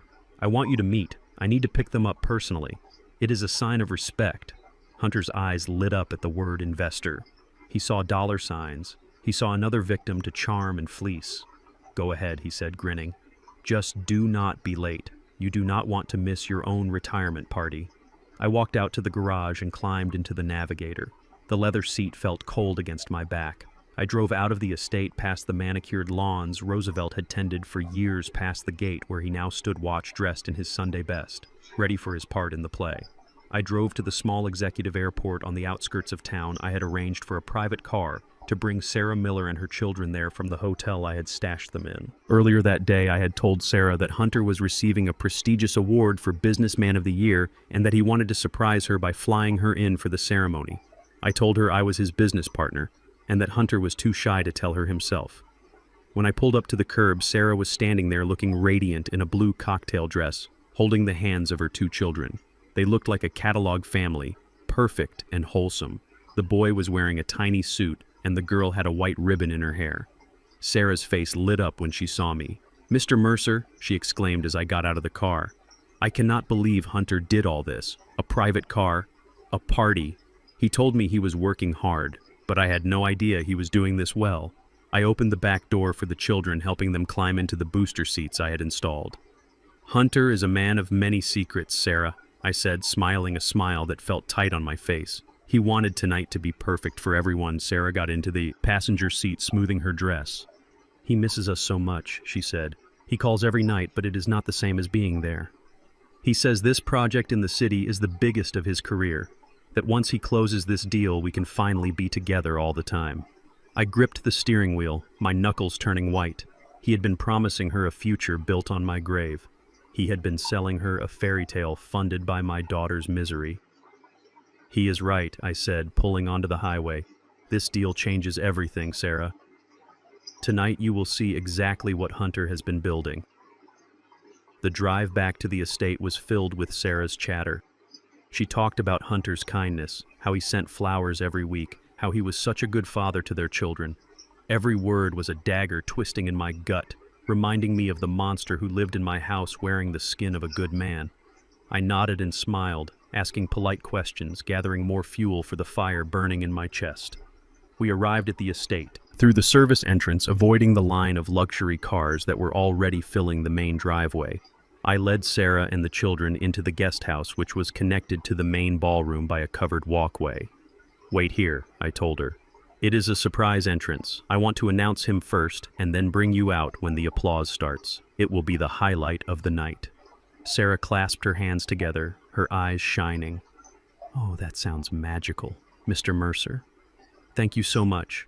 I left them there in the warm glow of the guest house, oblivious to the hurricane they were about to walk into. I walked down the corridor to the main house, my cane clicking rhythmically on the floor. I entered the ballroom through the side door. The room was full. The air was thick with the smell of expensive perfume and the murmur of 50 wealthy people making small talk. I scanned the room. Hunter was holding court near the bar, surrounded by 3 of my oldest board members. He was laughing, gesturing with his drink, playing the role of the dynamic young leader perfectly. Gabrielle was standing a few feet away, accepting congratulations from the wife of my banker. She looked nauseous. Her smile was a rictus of terror pinned in place by fear. I walked over to the main table. The seating chart had been arranged by Hunter, placing himself at the head of the table with Gabrielle on his right and me on his left. He wanted to show the world that he was the new head of the family. I reached into my pocket and pulled out 2 place cards I had printed myself. I walked to the head of the table. While Hunter was distracted by a joke, I swapped the cards. I moved Gabrielle to the seat on my left further down. I placed the card reading Sarah Miller directly to the right of Hunter's seat, the seat of honor, the seat of the wife. I stepped back and looked at the table. It was set for disaster. The crystal glasses sparkled under the chandelier, unaware that they would soon be filled with vinegar instead of wine. I took my seat at the far end of the table, watching the guests filter in. They were the elite of the city, men and women I had done business with for 40 years. They respected me, they feared me, and tonight they would witness my greatest negotiation. Hunter finally noticed me. He broke away from his circle and strode over, his face flushed with alcohol and triumph. "You made it," he said, his voice booming. "Great timing. We are about to sit down. Where is the investor?" "She is freshening up," I said calmly. "She will join us in a moment. Let us get everyone seated." Hunter nodded, turning to the room. "Ladies and gentlemen," he shouted, clapping his hands. "If everyone could please find their seats, we have a wonderful dinner prepared and a very special announcement." The guests moved toward the long mahogany table, dragging chairs and finding their names. Hunter walked to the head of the table, beaming. He pulled out the chair for the empty seat on his right, expecting Gabrielle, then he stopped. He looked down at the place. Card. The name Sarah Miller stared up at him, written in elegant calligraphy. His smile froze. It didn't drop. It just turned to stone. His eyes went wide, darting around the room, scanning the faces, searching for the ghost he thought was hundreds of miles away. He looked at me. I was sitting calmly sipping my water, watching him. I raised my glass in a silent toast. Gabrielle walked up behind him, confused Hunter. "What is wrong?" Why is my seat over there? Hunter didn't answer. He couldn't speak. His face had drained of all color, turning a sickly shade of gray. He gripped the back of the chair, his knuckles white.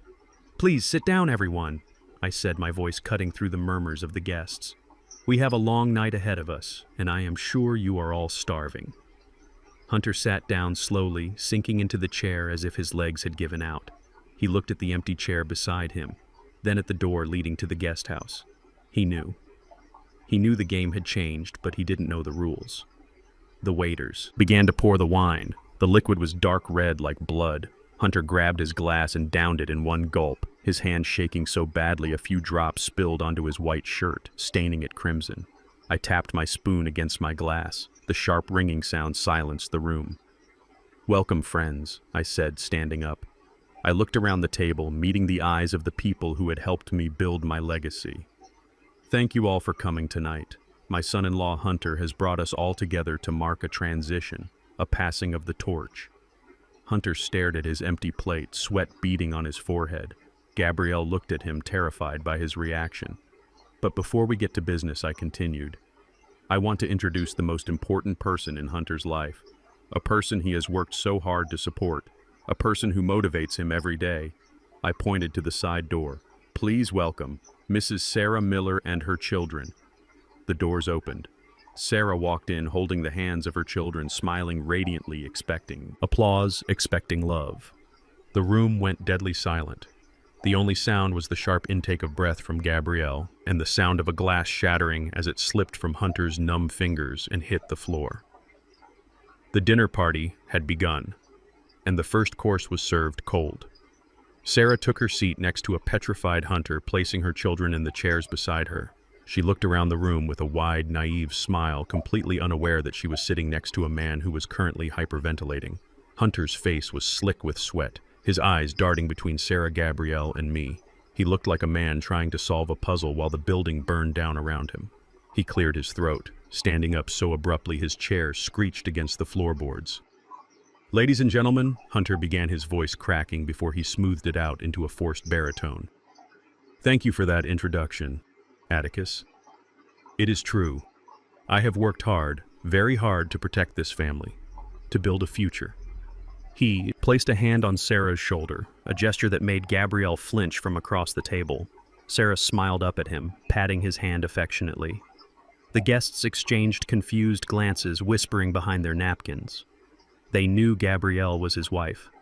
Seeing him touch another woman with such familiarity, while his wife sat 5 seats away, was a breach of etiquette they could not comprehend. Hunter ignored the murmurs. He was operating on pure adrenaline and panic.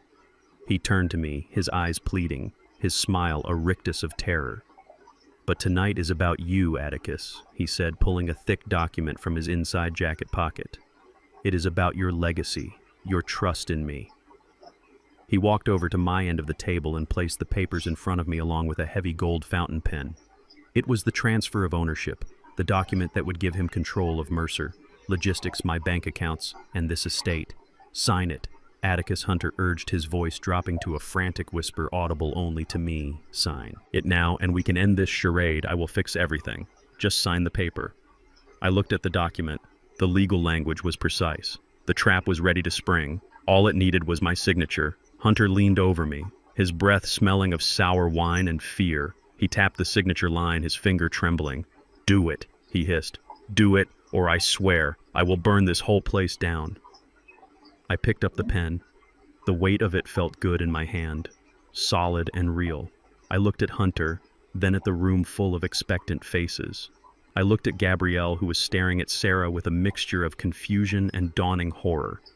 "I will sign it, Hunter," I said, my voice projecting to the back of the room. "But first, there is a presentation. I think our shareholders deserve to see exactly what kind of man is taking over this company." Hunter froze. "What presentation?" I pressed the button on the small remote control I had concealed in my palm. At the far end of the ballroom, a massive projection screen began to descend from the ceiling. The motor hummed a low drone that cut through the silence of the room. The lights dimmed automatically, plunging the dinner party into a twilight gloom. Hunter reached for the papers, trying to snatch them back. "No, we do not have time for this. Just sign." I slammed my hand down on the papers, trapping them beneath my palm. "Sit down, Hunter," I commanded. "Watch the show." The projector beam cut through the darkness, illuminating the screen with a stark, high-definition image. It was black and white night vision footage. The timestamp in the corner read 3 days ago. The room went deadly silent. On the screen was my kitchen. It was the morning I had supposedly dropped my coffee. The camera angle was high and wide, capturing the entire room perfectly. Hunter appeared on screen, walking into the frame. He looked around, checking the doors, checking the windows, ensuring he was alone. A collective gasp rippled through the audience. The Hunter on screen reached into his pocket and pulled out the silver ring. The camera zoomed in, digital enhancement making the action crystal clear. He held the ring over my world's best dad mug, twisted the mechanism, and let 3 drops of clear liquid fall into the steaming coffee. "What is this?" "Mrs. Vanderhoven, the wife of my biggest investor," asked, her voice trembling. Is that poison?" Hunter lunged toward the screen, shouting, "Turn it off.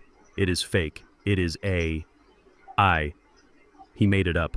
Roosevelt stepped out of the shadows, blocking Hunter's path with his sheer physical presence. "Sit down, boy," Roosevelt growled.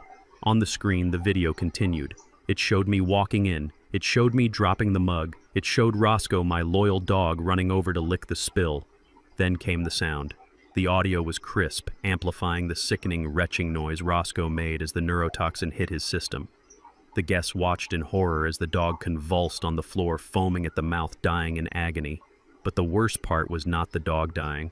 It was Hunter watching the camera captured. His face perfectly. It captured the boredom, the annoyance, the complete lack of empathy as he ate a piece of bacon, while a living creature died feet away from him. "Oh my God," someone whispered in the darkness. The video cut to the scene in the living room, the scene from the night before, my fake heart attack. Hunter appeared on screen, pouring a glass of scotch while I writhed on the floor, clutching my chest. The guests watched as the on-screen Hunter toasted my death. They heard him say the words, "Die, you old fool, die, so I can finally live." Hunter stood in the ballroom paralyzed. He looked at the faces of the board members, the investors, the people he needed to impress. They were looking at him with revulsion. They were looking at a murderer. "That is not me," Hunter screamed, his voice breaking.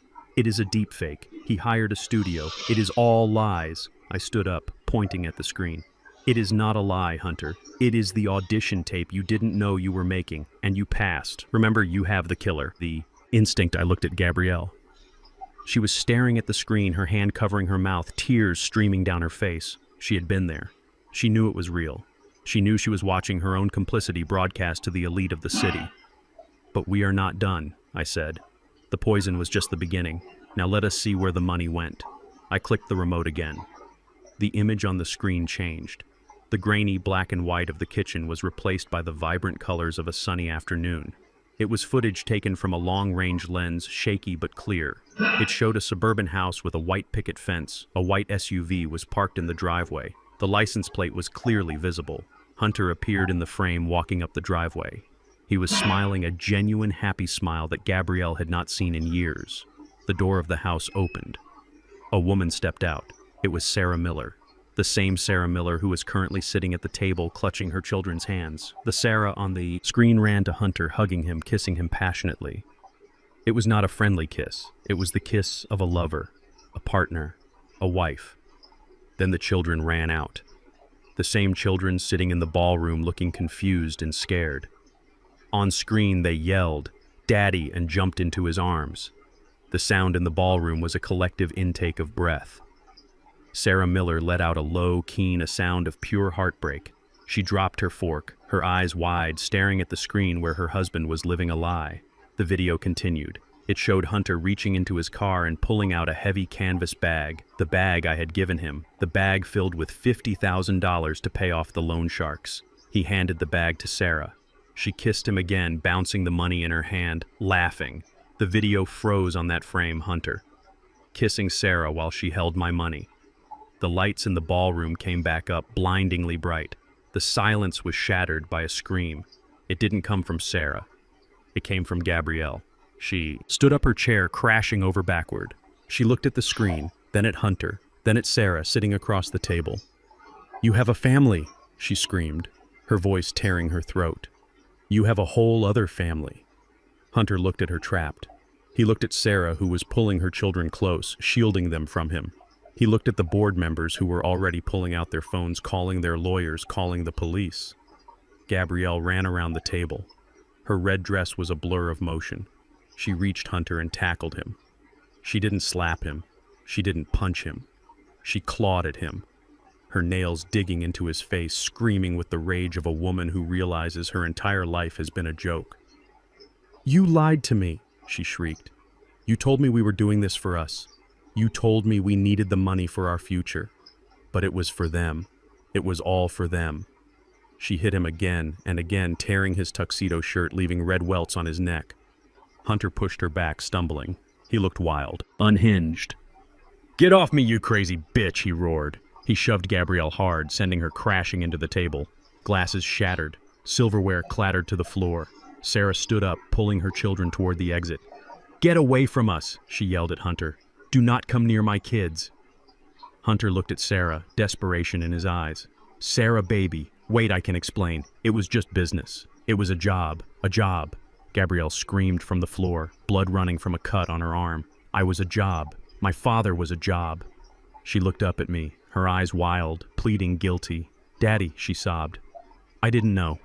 I swear, I didn't know about them. I helped him kill you because I loved him. I sold you out because I thought we were partners.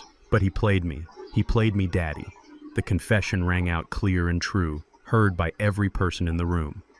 She had admitted to conspiracy to murder. She had admitted to everything. I looked down at her, feeling nothing but a cold, hollow sadness.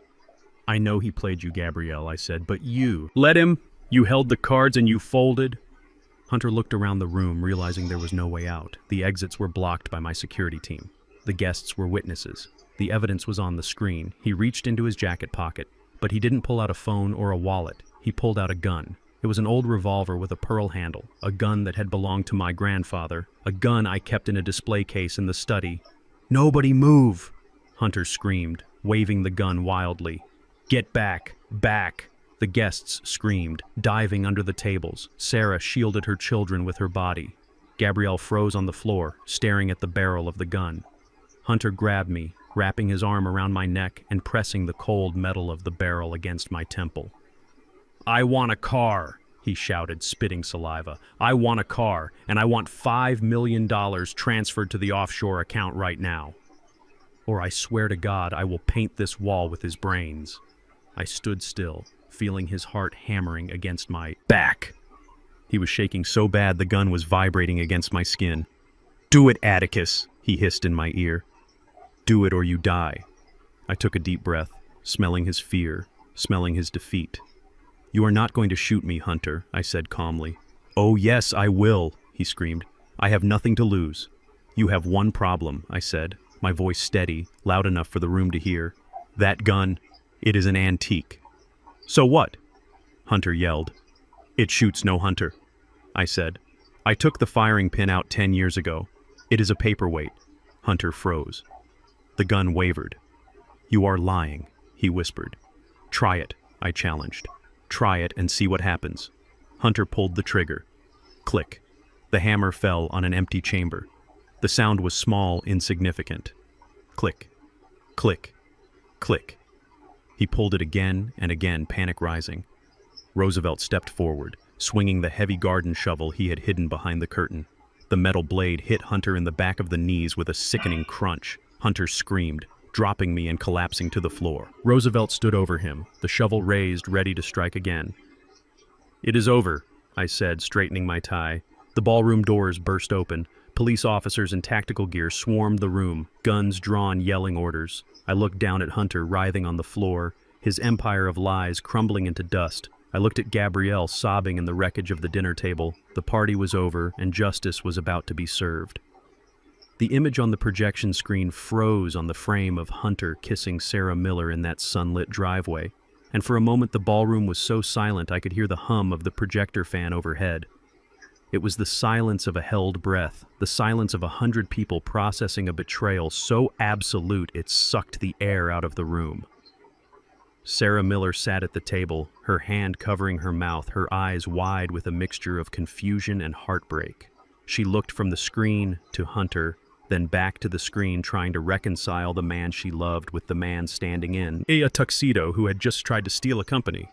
But the silence was broken, not by Sarah, but by Gabrielle. My daughter stood up slowly, her chair scraped against the wood floor, a harsh dragging sound that made everyone jump. She was staring at the screen at the image of her husband holding another woman, looking happier than he ever looked with her.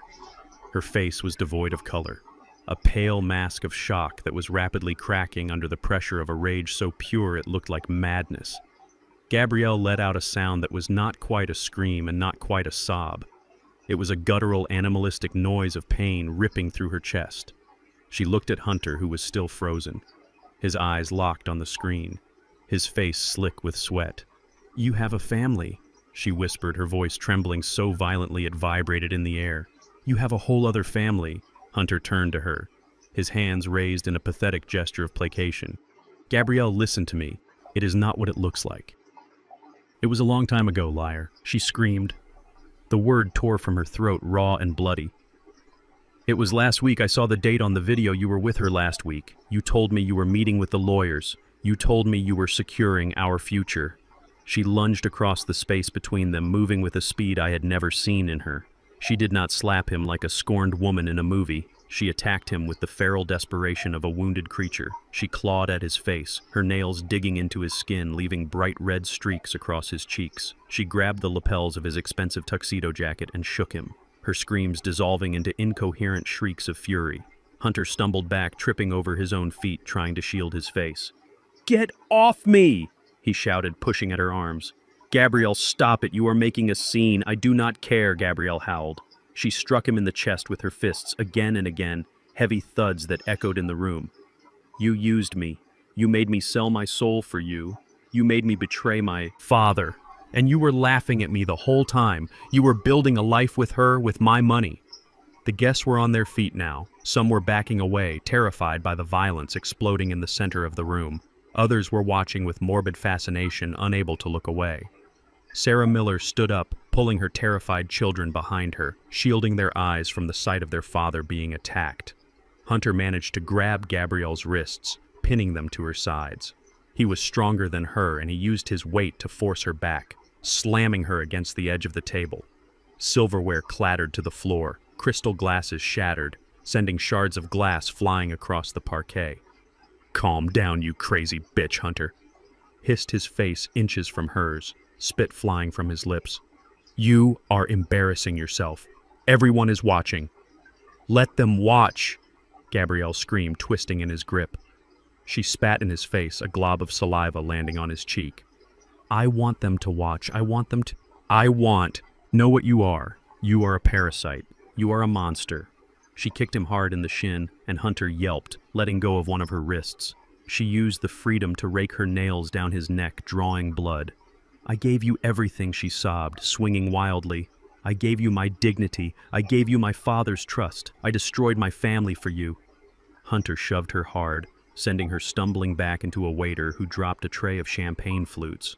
The crash was deafening, but it did not stop her. She regained her balance, her hair wild around her face, her red dress torn at the shoulder. She looked deranged, broken, and terrifying. I looked at my daughter and I felt a profound, hollow sadness. This was the girl I had raised, the girl who used to catch fireflies in the garden.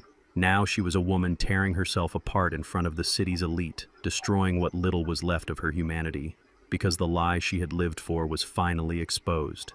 Gabrielle looked around the room, her eyes wild and unfocused. She saw the guests staring at her.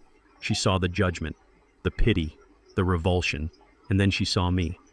I was standing at the head of the table, leaning on my cane, watching her with a stone face. "Daddy," she cried, turning toward me, her hands reaching out as if to grab a lifeline. I didn't know.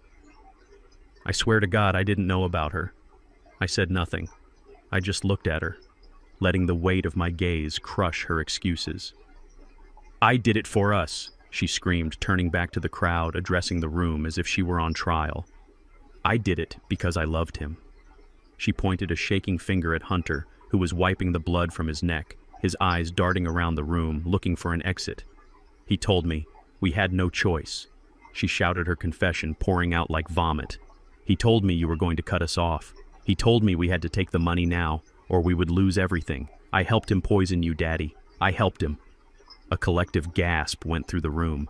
The guests, who had been whispering amongst themselves, fell silent again. Horrified by the admission, I put the pills in the bottle. Gabrielle continued, her voice rising to a hysterical pitch. "I crushed them up. I watched him pour the liquid into your coffee. I knew what it was. I knew it would hurt you. And I let him do it, because he said it was the only way. He said we needed the inheritance to be free." She fell to her knees, her red dress pooling around her like blood. She grabbed the tablecloth, pulling it down, dragging plates and centerpieces with it. "I agreed to the nursing home," she sobbed, hitting the floor with her fist.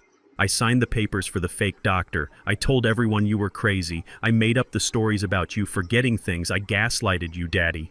I made you doubt your own mind." Hunter lunged forward, trying to cover her mouth. "Shut up, Gabrielle! Shut up! Get away from me!" she shrieked, scrambling backward on her hands and knees. "I will not shut up. Not anymore. I sold my father for you. I sold the only man who ever loved me for a liar, who was using me to feed another family." She looked up at Sarah Miller, who was standing near the door, shaking, crying silently. "He used your bank account," she yelled at Sarah. "He used my father's money to pay for your house. He used my inheritance to buy your kids' clothes. Did you know that? Did you know you were living on blood money?" Sarah shook her head violently, covering her ears, backing away toward the exit. Gabrielle turned back to me, her face streaked with mascara and tears. "I am a monster," she whispered, her voice breaking. "I am just like him. I wanted the money. Daddy. I wanted the house. I wanted to be rich, and I wanted him to love me. I thought if I gave him what he wanted, he would finally love me the way he loves her." She pointed at the screen where the frozen image of the kiss mocked her. "But he never loved me. He hated me. He hated us. He called you names behind your back. He called you the old nigger who wouldn't die." The racial slur hung in the air, ugly and hateful. It was the final nail, in the coffin of his character, the final proof of the contempt he held for the family he had infiltrated. The black guests in the room stiffened their expressions, hardening. The white guests looked down, ashamed. Hunter looked around the room and saw that he had lost everyone. The board members looked at him with disgust. The investors turned their backs. Even the waiters looked at him like he was something they had scraped off their shoes. He was exposed naked in his greed and his hatred. He looked at Gabrielle, who was still on the floor sobbing, confessing her sins, begging for a forgiveness. I could not give, and his fear turned to rage. "You stupid cow!" Hunter roared. He stepped forward and kicked her. It was not a shove. It was a vicious kick to her ribs, the act of a man who had lost all control, who wanted to hurt the thing that had exposed him. Gabrielle curled into a ball, screaming in pain. The guests shouted in protest, some of the men stepping forward. "You ruined everything," Hunter shouted, standing over her, his fists clenched. "You were supposed to be the easy mark. You were supposed to be the weak link. All you had to do was keep your mouth shut and sign the papers. But you couldn't even do that. You pathetic, needy little waste of space." He reached down and grabbed her by the hair, hauling her up to her knees. Gabrielle clawed at his hands, but he didn't let go. He shook her, his face twisted into a snarl of pure malice. "I should have killed you too," he hissed loud enough for the front row to hear. "I should have pushed you down those stairs when I had the chance. It would have been cleaner." He raised his hand, backhanding her across the face with a sickening crack. Gabrielle fell back, hitting the floor hard and staying there. Hunter stood, panting. His tuxedo torn, his face scratched, his eyes wild. He looked at me, then at the angry men closing in around him. He realized he was trapped. He realized the game was over, and he realized that he was not walking out of this room a rich man. He reached into his jacket pocket. His hand came out, holding the antique revolver, the pearl handle gleaming under the chandelier. Back he screamed, waving the gun at the guests. "Get back, all of you!" The crowd scrambled back, screams erupting as people dove under tables and behind pillars. Sarah Miller dragged her children out the side door, disappearing into the night. Hunter turned the gun on me. His hand was shaking, but the barrel was aimed squarely at my chest. "You did this!" he screamed, spitting saliva. "You old devil! You set me up!" I stood my ground, leaning on my cane, watching the man who had destroyed my family self-destruct. He was a cornered rat, dangerous and desperate. But I knew something he didn't. I knew the gun was empty. "Go ahead, Hunter," I said, my voice calm amidst the chaos. "Finish it." Hunter cocked the hammer, the mechanical click echoing in the silent ballroom. He looked at me with hatred, with fear, with the knowledge that his life was over. "Say goodbye, Atticus," he whispered. I looked him in the eye and waited for the click that would end his world. Hunter clamped his arm around my neck so tight I could feel the pulse in his wrist hammering against my windpipe. The barrel of the antique revolver dug into my temple, cold and unforgiving. The smell of him was overwhelming, a toxic mix of expensive scotch, nervous sweat, and the metallic tang of fear. The ballroom had dissolved into pandemonium. Guests were scrambling over chairs, diving beneath the heavy mahogany tables, and pressing themselves against the silk-lined walls, desperate to put distance between themselves and the man, unraveling in the center of the room. Sarah Miller was gone, having fled with her children the moment the gun appeared, leaving Hunter alone with the wreckage of his double life. "Get back!" Hunter screamed, his voice cracking and raw. He swung the gun wildly toward the crowd before jamming it back against my skull. "Do not think I won't do it. I have nothing left to lose. Absolutely nothing." I felt him dragging me backward, his steps jerky and uncoordinated.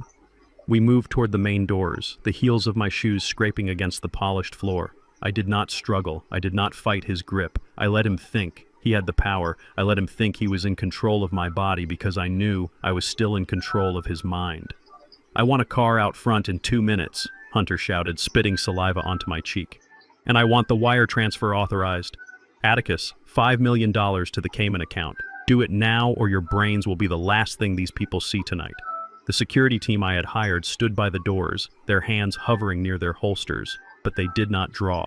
They knew the protocol. They saw the gun at my head, and they froze. Waiting for a signal, I gave them nothing. I just stared straight ahead, my face a mask of stone.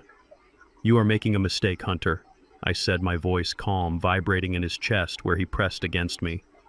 "You cannot escape this. There are 50 witnesses here. The police are already on the perimeter. You are digging a hole you cannot climb out of." "Shut up," Hunter hissed, tightening his grip on my throat. "I did not ask for your advice, old man. I asked for my money. It is my money. I earned it. I put up with your arrogance. I put up with your daughter. I put up with this pathetic life for 3 years. I earned every cent." He dragged me past the table where Gabrielle still lay on the floor. She was curled in a fetal position, her red dress torn and stained with blood from where he had hit her. She looked up as we passed, her eyes vacant and broken. She saw her husband holding a gun to her father's head, and she did not move. She did not scream. She just watched as if she were watching a movie that had nothing to do with her. The disconnect was complete. Her mind had shattered under the weight of the truth. We reached the center of the room beneath the massive crystal chandelier. Hunter stopped, panting heavily. He used me as a human shield, turning us in a slow circle, keeping the gun trained on the terrified guests. "Open the laptop." He yelled at Mrs. Strickland, who was standing by the projector screen, brave and defiant. "Open it and make the transfer." Mrs. Strickland looked at me, her eyes asking for permission. I gave her a nearly imperceptible shake of my head. "Do not do it." Hunter saw the look. He jammed the gun harder into my temple, the metal biting into my skin, pain radiating through my skull. "Do it!" he screamed, "or he dies. Right now, I will count to 3. 1. I felt his finger tighten on the trigger. I could feel the mechanism shifting, the tension building in the spring. 2. The room held its breath. The silence was absolute, heavy, and suffocating. "Hunter," I said, my voice cutting through the panic, "before you pull that trigger, there is something you need to know." "What?" Hunter snapped, sweat dripping from his forehead into my eyes. "That gun," I said. "It belonged to my grandfather. He carried it in the war. It is a piece of history. It is worth more than your car. I do not care." "About the history," Hunter yelled, his hand shaking so bad the gun rattled against my head. "You should," I continued, keeping my tone conversational, as if we were discussing the weather, "because my grandfather taught me that a weapon is only dangerous if it is maintained. When Gabrielle was born, I was afraid. She was a curious child, always exploring. I did not want an accident in the house." Hunter stopped counting. He was listening despite himself, his greed for life making him hesitate. "So I took it to a gunsmith," I said. "I had him remove the firing pin. It looks real. It feels real. The cylinder rotates, the hammer cocks, but it cannot fire, Hunter. It is a paperweight. It is a toy for a man who likes to play. Pretend. Hunter froze. The arm around my neck went rigid. I could feel the doubt seeping into him, cold and paralyzing. "You are lying," he whispered, his voice trembling. "You are trying to trick me." "Am I?" I asked. I chuckled, a low, dry sound. "You have been living in my house for 3 years, Hunter. You have, Hunter. You searched my office. You have been through my safe. Did you ever find bullets? Did you ever find a box of ammunition?" Hunter's breathing hitched. He was scanning his memory frantically, searching for a detail he might have missed. He realized in that second that he had never seen bullets. He had just assumed the gun was loaded because it was in the display case. "It is loaded now," he said, but his voice lacked conviction. "I found bullets in the basement." I laughed again, louder this time. "Those were for the hunting rifle." "Hunter, the caliber is different. Look at the cylinder. Look at the rounds." Hunter hesitated. He wanted to look, but he couldn't take his eyes off the security guards. He was trapped in a paradox of his own making. If he looked, he lost his advantage. If he didn't look, he might be holding a useless piece of metal. "I am not lying, Hunter," I said. "I do not lie to enemies. I destroy them. Go ahead. Pull the trigger. See what happens." Hunter let out a sound of pure frustration, a scream of rage and impotence. He pressed the barrel so hard against my head I thought my skull would crack. "Die!" he screamed, and he pulled the trigger. Click. The sound was small, sharp, and infinitely final. It was the sound of a hammer hitting nothing but air. It was the sound of his death sentence. Hunter gasped. He pulled the trigger again. Click. And again. Click. Click. Click. He stared at the gun in his hand, his eyes wide with horror. He looked at me, and for the first time he saw the true depth of the mistake he had made. He saw that he had never been in control. He saw that he had been playing a game where the rules were written by me and the outcome was decided before he even rolled the dice. "The gun is empty," I whispered. "And so are you." Hunter dropped the gun. It clattered to the floor, spinning away across the polished wood. He let go of my neck, stepping back. His hands raised in a pathetic surrender. He looked small. He looked weak. He looked like a child who had broken a window and was waiting for the punishment. "It was a mistake," he stammered, backing away, tears streaming down his face. "Atticus, please, I was not going to do it. I just wanted to scare you. I am sick. I need help." He turned to run, but there was nowhere to go. The doors were blocked, the windows were sealed. He was a rat in a cage, and the trap was about to snap shut. From the shadows behind the heavy velvet curtains, a figure emerged. It was Roosevelt. He moved with a speed that belied his 70 years. His face was a mask of grim determination. In his hands he held a long-handled spade from the garden shed, the metal blade gleaming under the chandelier lights. Hunter saw him and shrieked, turning to flee in the other direction. But Roosevelt was faster. He swung the spade in a low arc, putting his back and his shoulders into the blow. The flat of the blade connected with the back of Hunter's knees with a sickening crunch. It was the sound of bone meeting steel. Hunter's legs buckled instantly. He went down screaming, hitting the floor. Face first, his arms flailing, Roosevelt did not stop. He stepped over Hunter, raising the spade again, ready to strike if the man tried to rise. "Stay down." Roosevelt growled, his voice deep and rumbling like thunder. Hunter curled into a ball, sobbing, clutching his legs. "I cannot walk. You broke my legs." "You are lucky I did not break your neck," Roosevelt said, standing over him, a guardian angel with a garden tool. I adjusted my jacket, smoothing the lapels. I reached up and touched my temple, where the gun had been. It was tender, bruising already, but I was alive. I walked over to where the gun lay on the floor and kicked it away. At that moment, the main doors burst open. The police had arrived. A SWAT team in tactical gear flooded the room, rifles raised, shouting commands. "Get down! Everyone down!"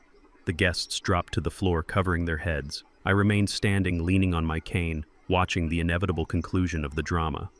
Officers swarmed Hunter, pulling his hands behind his back and cuffing him roughly. He screamed in pain as they manipulated his injured legs, but they showed no mercy. They dragged him up, hauling him toward the door, his feet dragging uselessly behind him. "Check the woman," I said, pointing to Gabrielle. "She is an accomplice. She confessed to conspiracy to commit murder. 2 officers moved toward Gabrielle. She did not resist. She did not run. She simply held out her hands, her wrists limp and accepting. The officer snapped the cuffs on her, pulling her up from the floor. She looked at me as they led her away.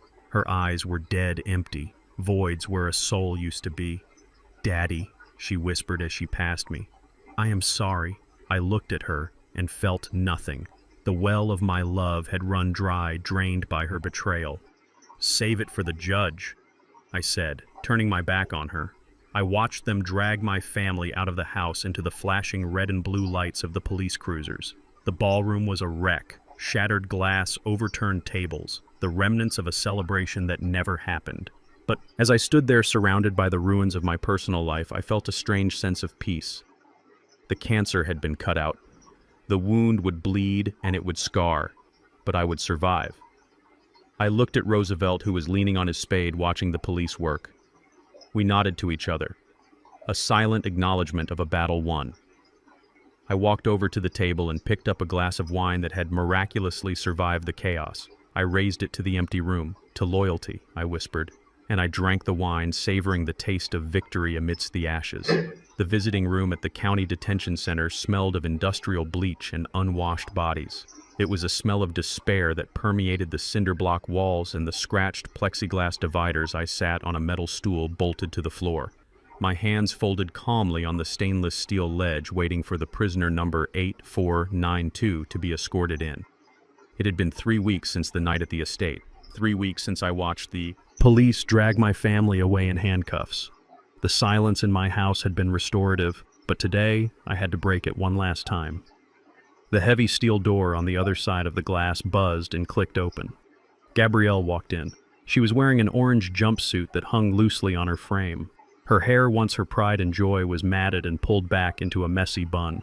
Her face was scrubbed of makeup, revealing dark circles under her eyes and a complexion that looked gray in the harsh fluorescent light. She shuffled toward the booth, her ankles shackled, moving with the heavy, defeated gait of a woman who knows her life is over. She sat down and picked up the black phone receiver, her hands trembling. I picked up mine, the plastic cool against my ear. "Daddy," she whispered, her voice cracking. It sounded small, tinny through the speaker. "I am so glad you came.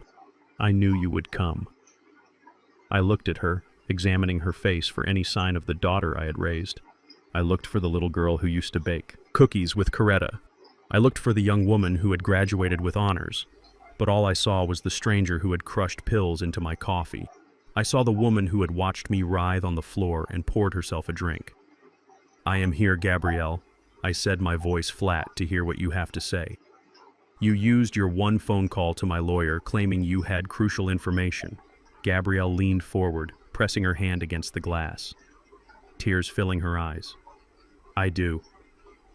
Daddy, I have information that changes everything. I need you to get me out of here. You have to drop the charges.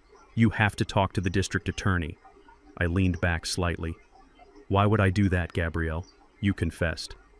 In front of 50 witnesses, you admitted to conspiracy to commit murder." "Because I am pregnant," she blurted out. The words rushed out of her desperate and wet. "I am pregnant with your grandchild, Daddy. I took a test in the infirmary yesterday. It is positive I am going to have a baby, a Mercer." She rubbed her stomach, staring at me with wide, pleading eyes. "You cannot let your grandchild be born in prison," she sobbed. "You cannot let the baby grow up in the system. You have to save us, Daddy. Not for me. Do it for the baby. It is a boy. I can feel it. It is a little boy who will carry your name." I watched her performance. It was good. It was emotional. It pulled at the heartstrings of any man who wanted a legacy. But I was not just any man anymore.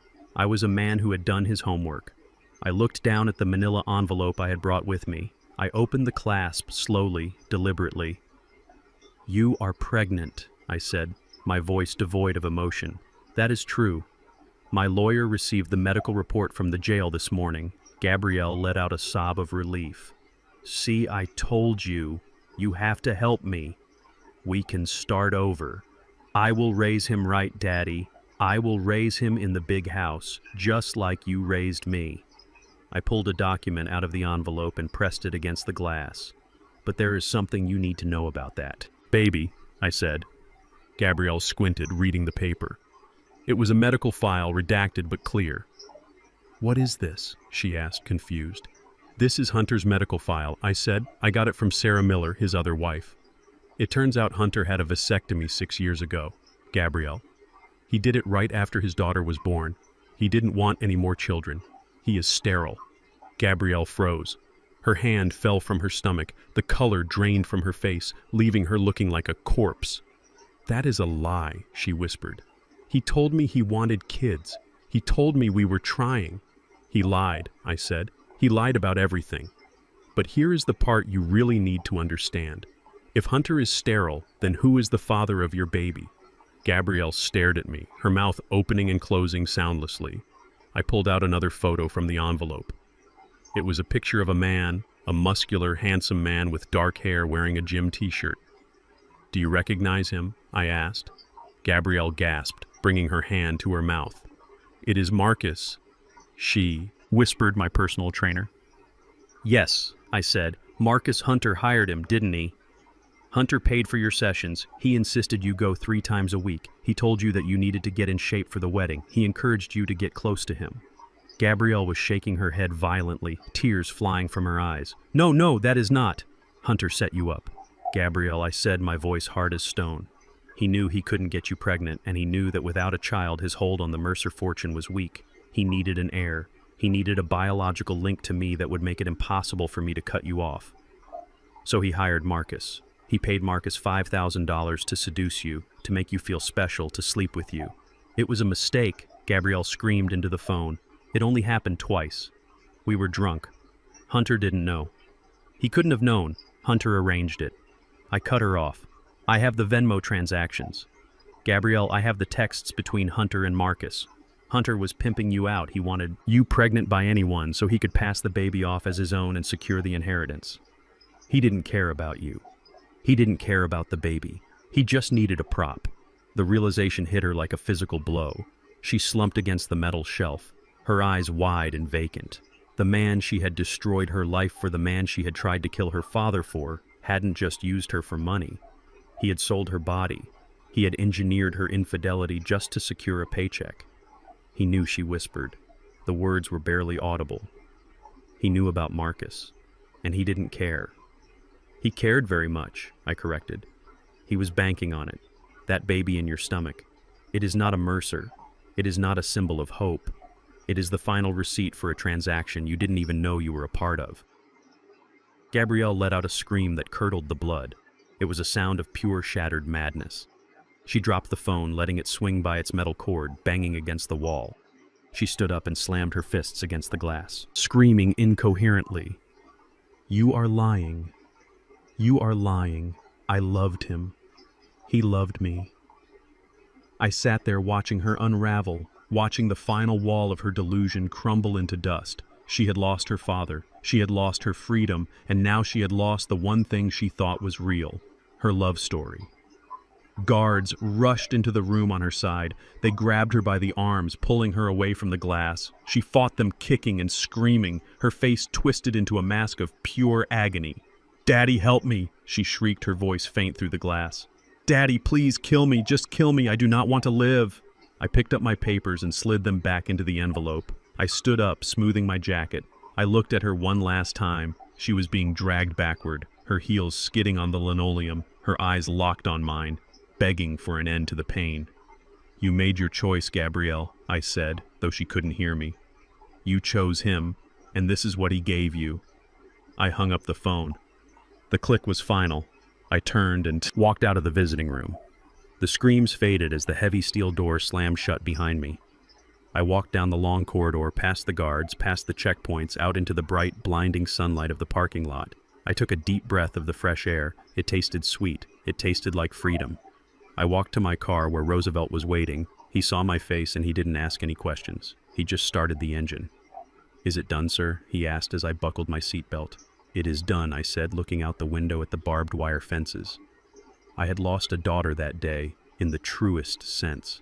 She was not dead, but the person I knew, the person I loved, was gone. consumed by her own weakness and the cruelty of the man she chose. "Drive Roosevelt," I said.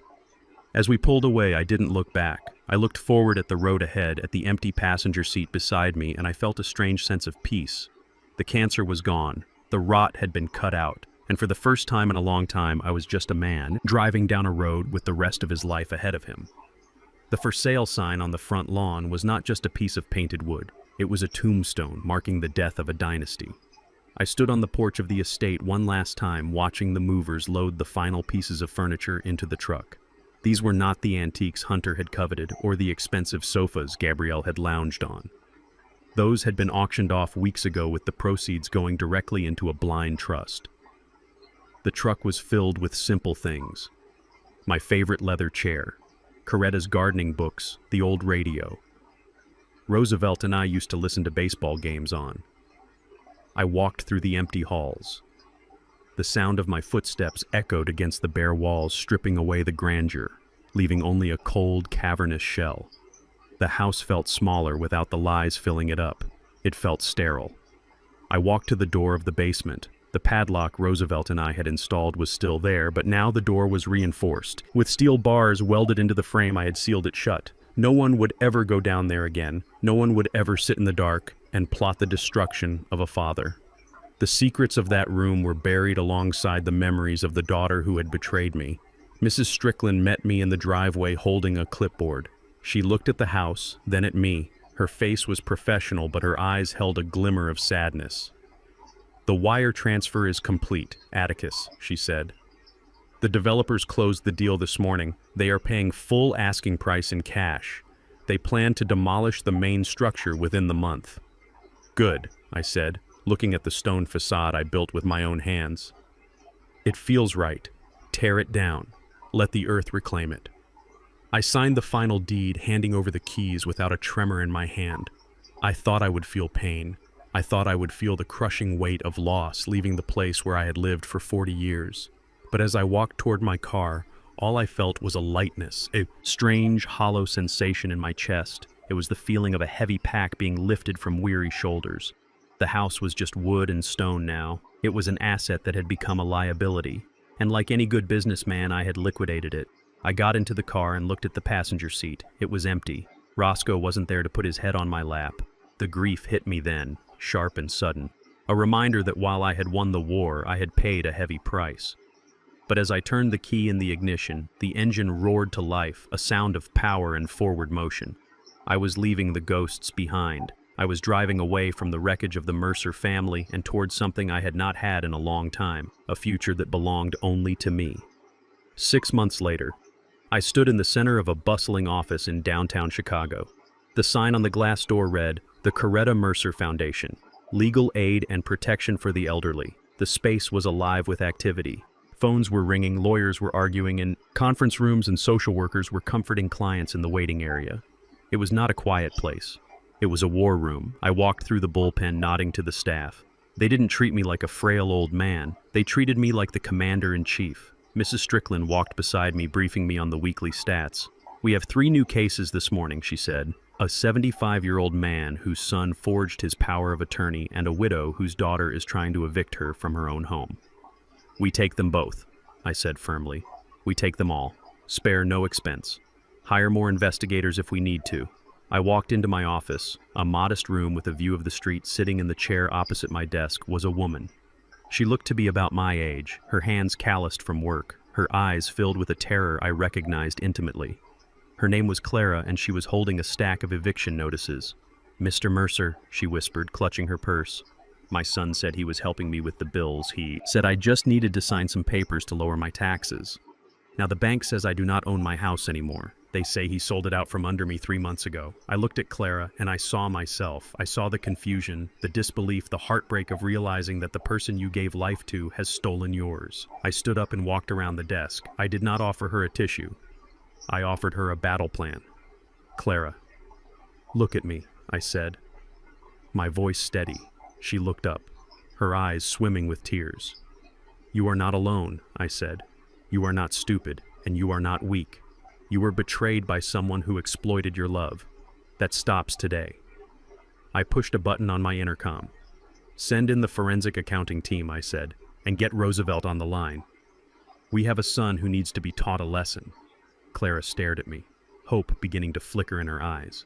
You can get my house back. I am going to get your house back, Clara, I said. And then I am going to make sure your son never touches a dime of your money again. We have a team of sharks in the next room and they are very hungry. Watching her straighten her spine, watching the fear turn into resolve gave me a satisfaction that no business deal ever had. This was my legacy now. Not a stone house, not a fleet of trucks, but this. The Coretta Mercer Foundation was a fortress for the forgotten. It was a shield for the vulnerable.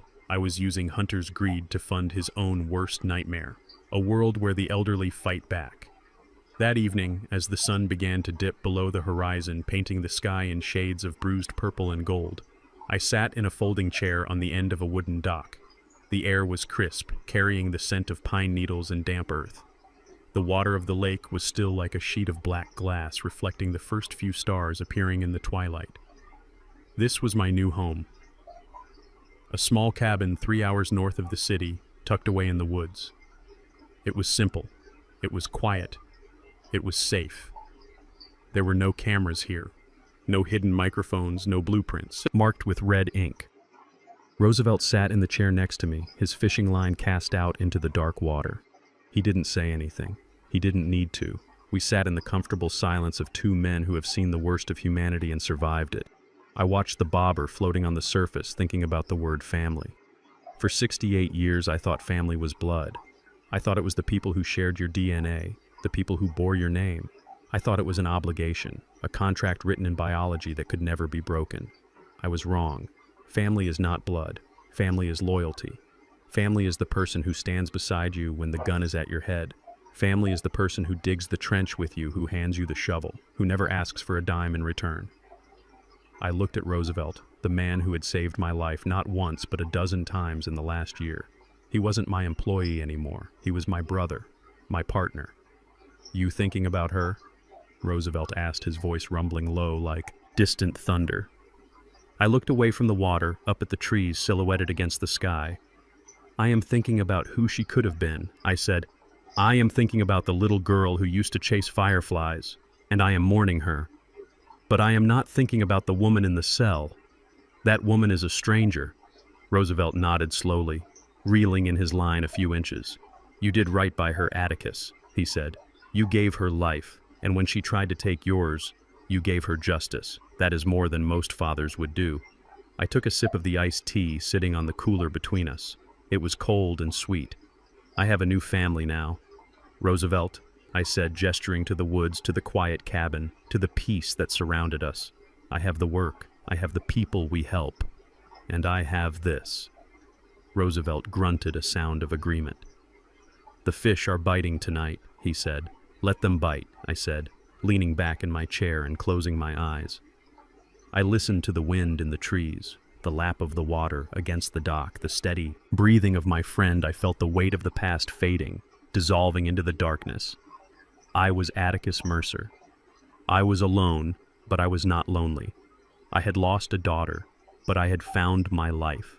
And as I sat there under the vast open sky, I knew that for the first time in a long time, I was exactly where I was supposed to be. The line on my fishing rod tugged sharp and hard. I opened my eyes and grabbed the pole. Feeling the fight on the other end, I smiled. I got one, I said. Roosevelt chuckled. Reel him in. Sir, reel him in. I started to reel the mechanism, clicking a steady rhythm of victory. The struggle was there.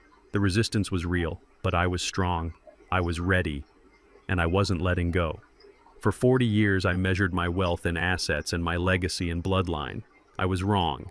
The greatest tragedy wasn't the betrayal itself, but how long I allowed it to continue in the name of family. I learned that toxic roots must be severed no matter how deep they go, or they will poison the whole tree. True family isn't determined by DNA, but by who stands next to you in the trenches when the firing starts. Never set yourself on fire to keep others warm, even if they call you father. Your dignity is the only estate that truly matters. If you have ever had to make the hard choice to cut off a toxic family member to save your own peace, hit that like button and share your story in the comments below. I read every single one. Don't forget to subscribe for more stories of justice served cold.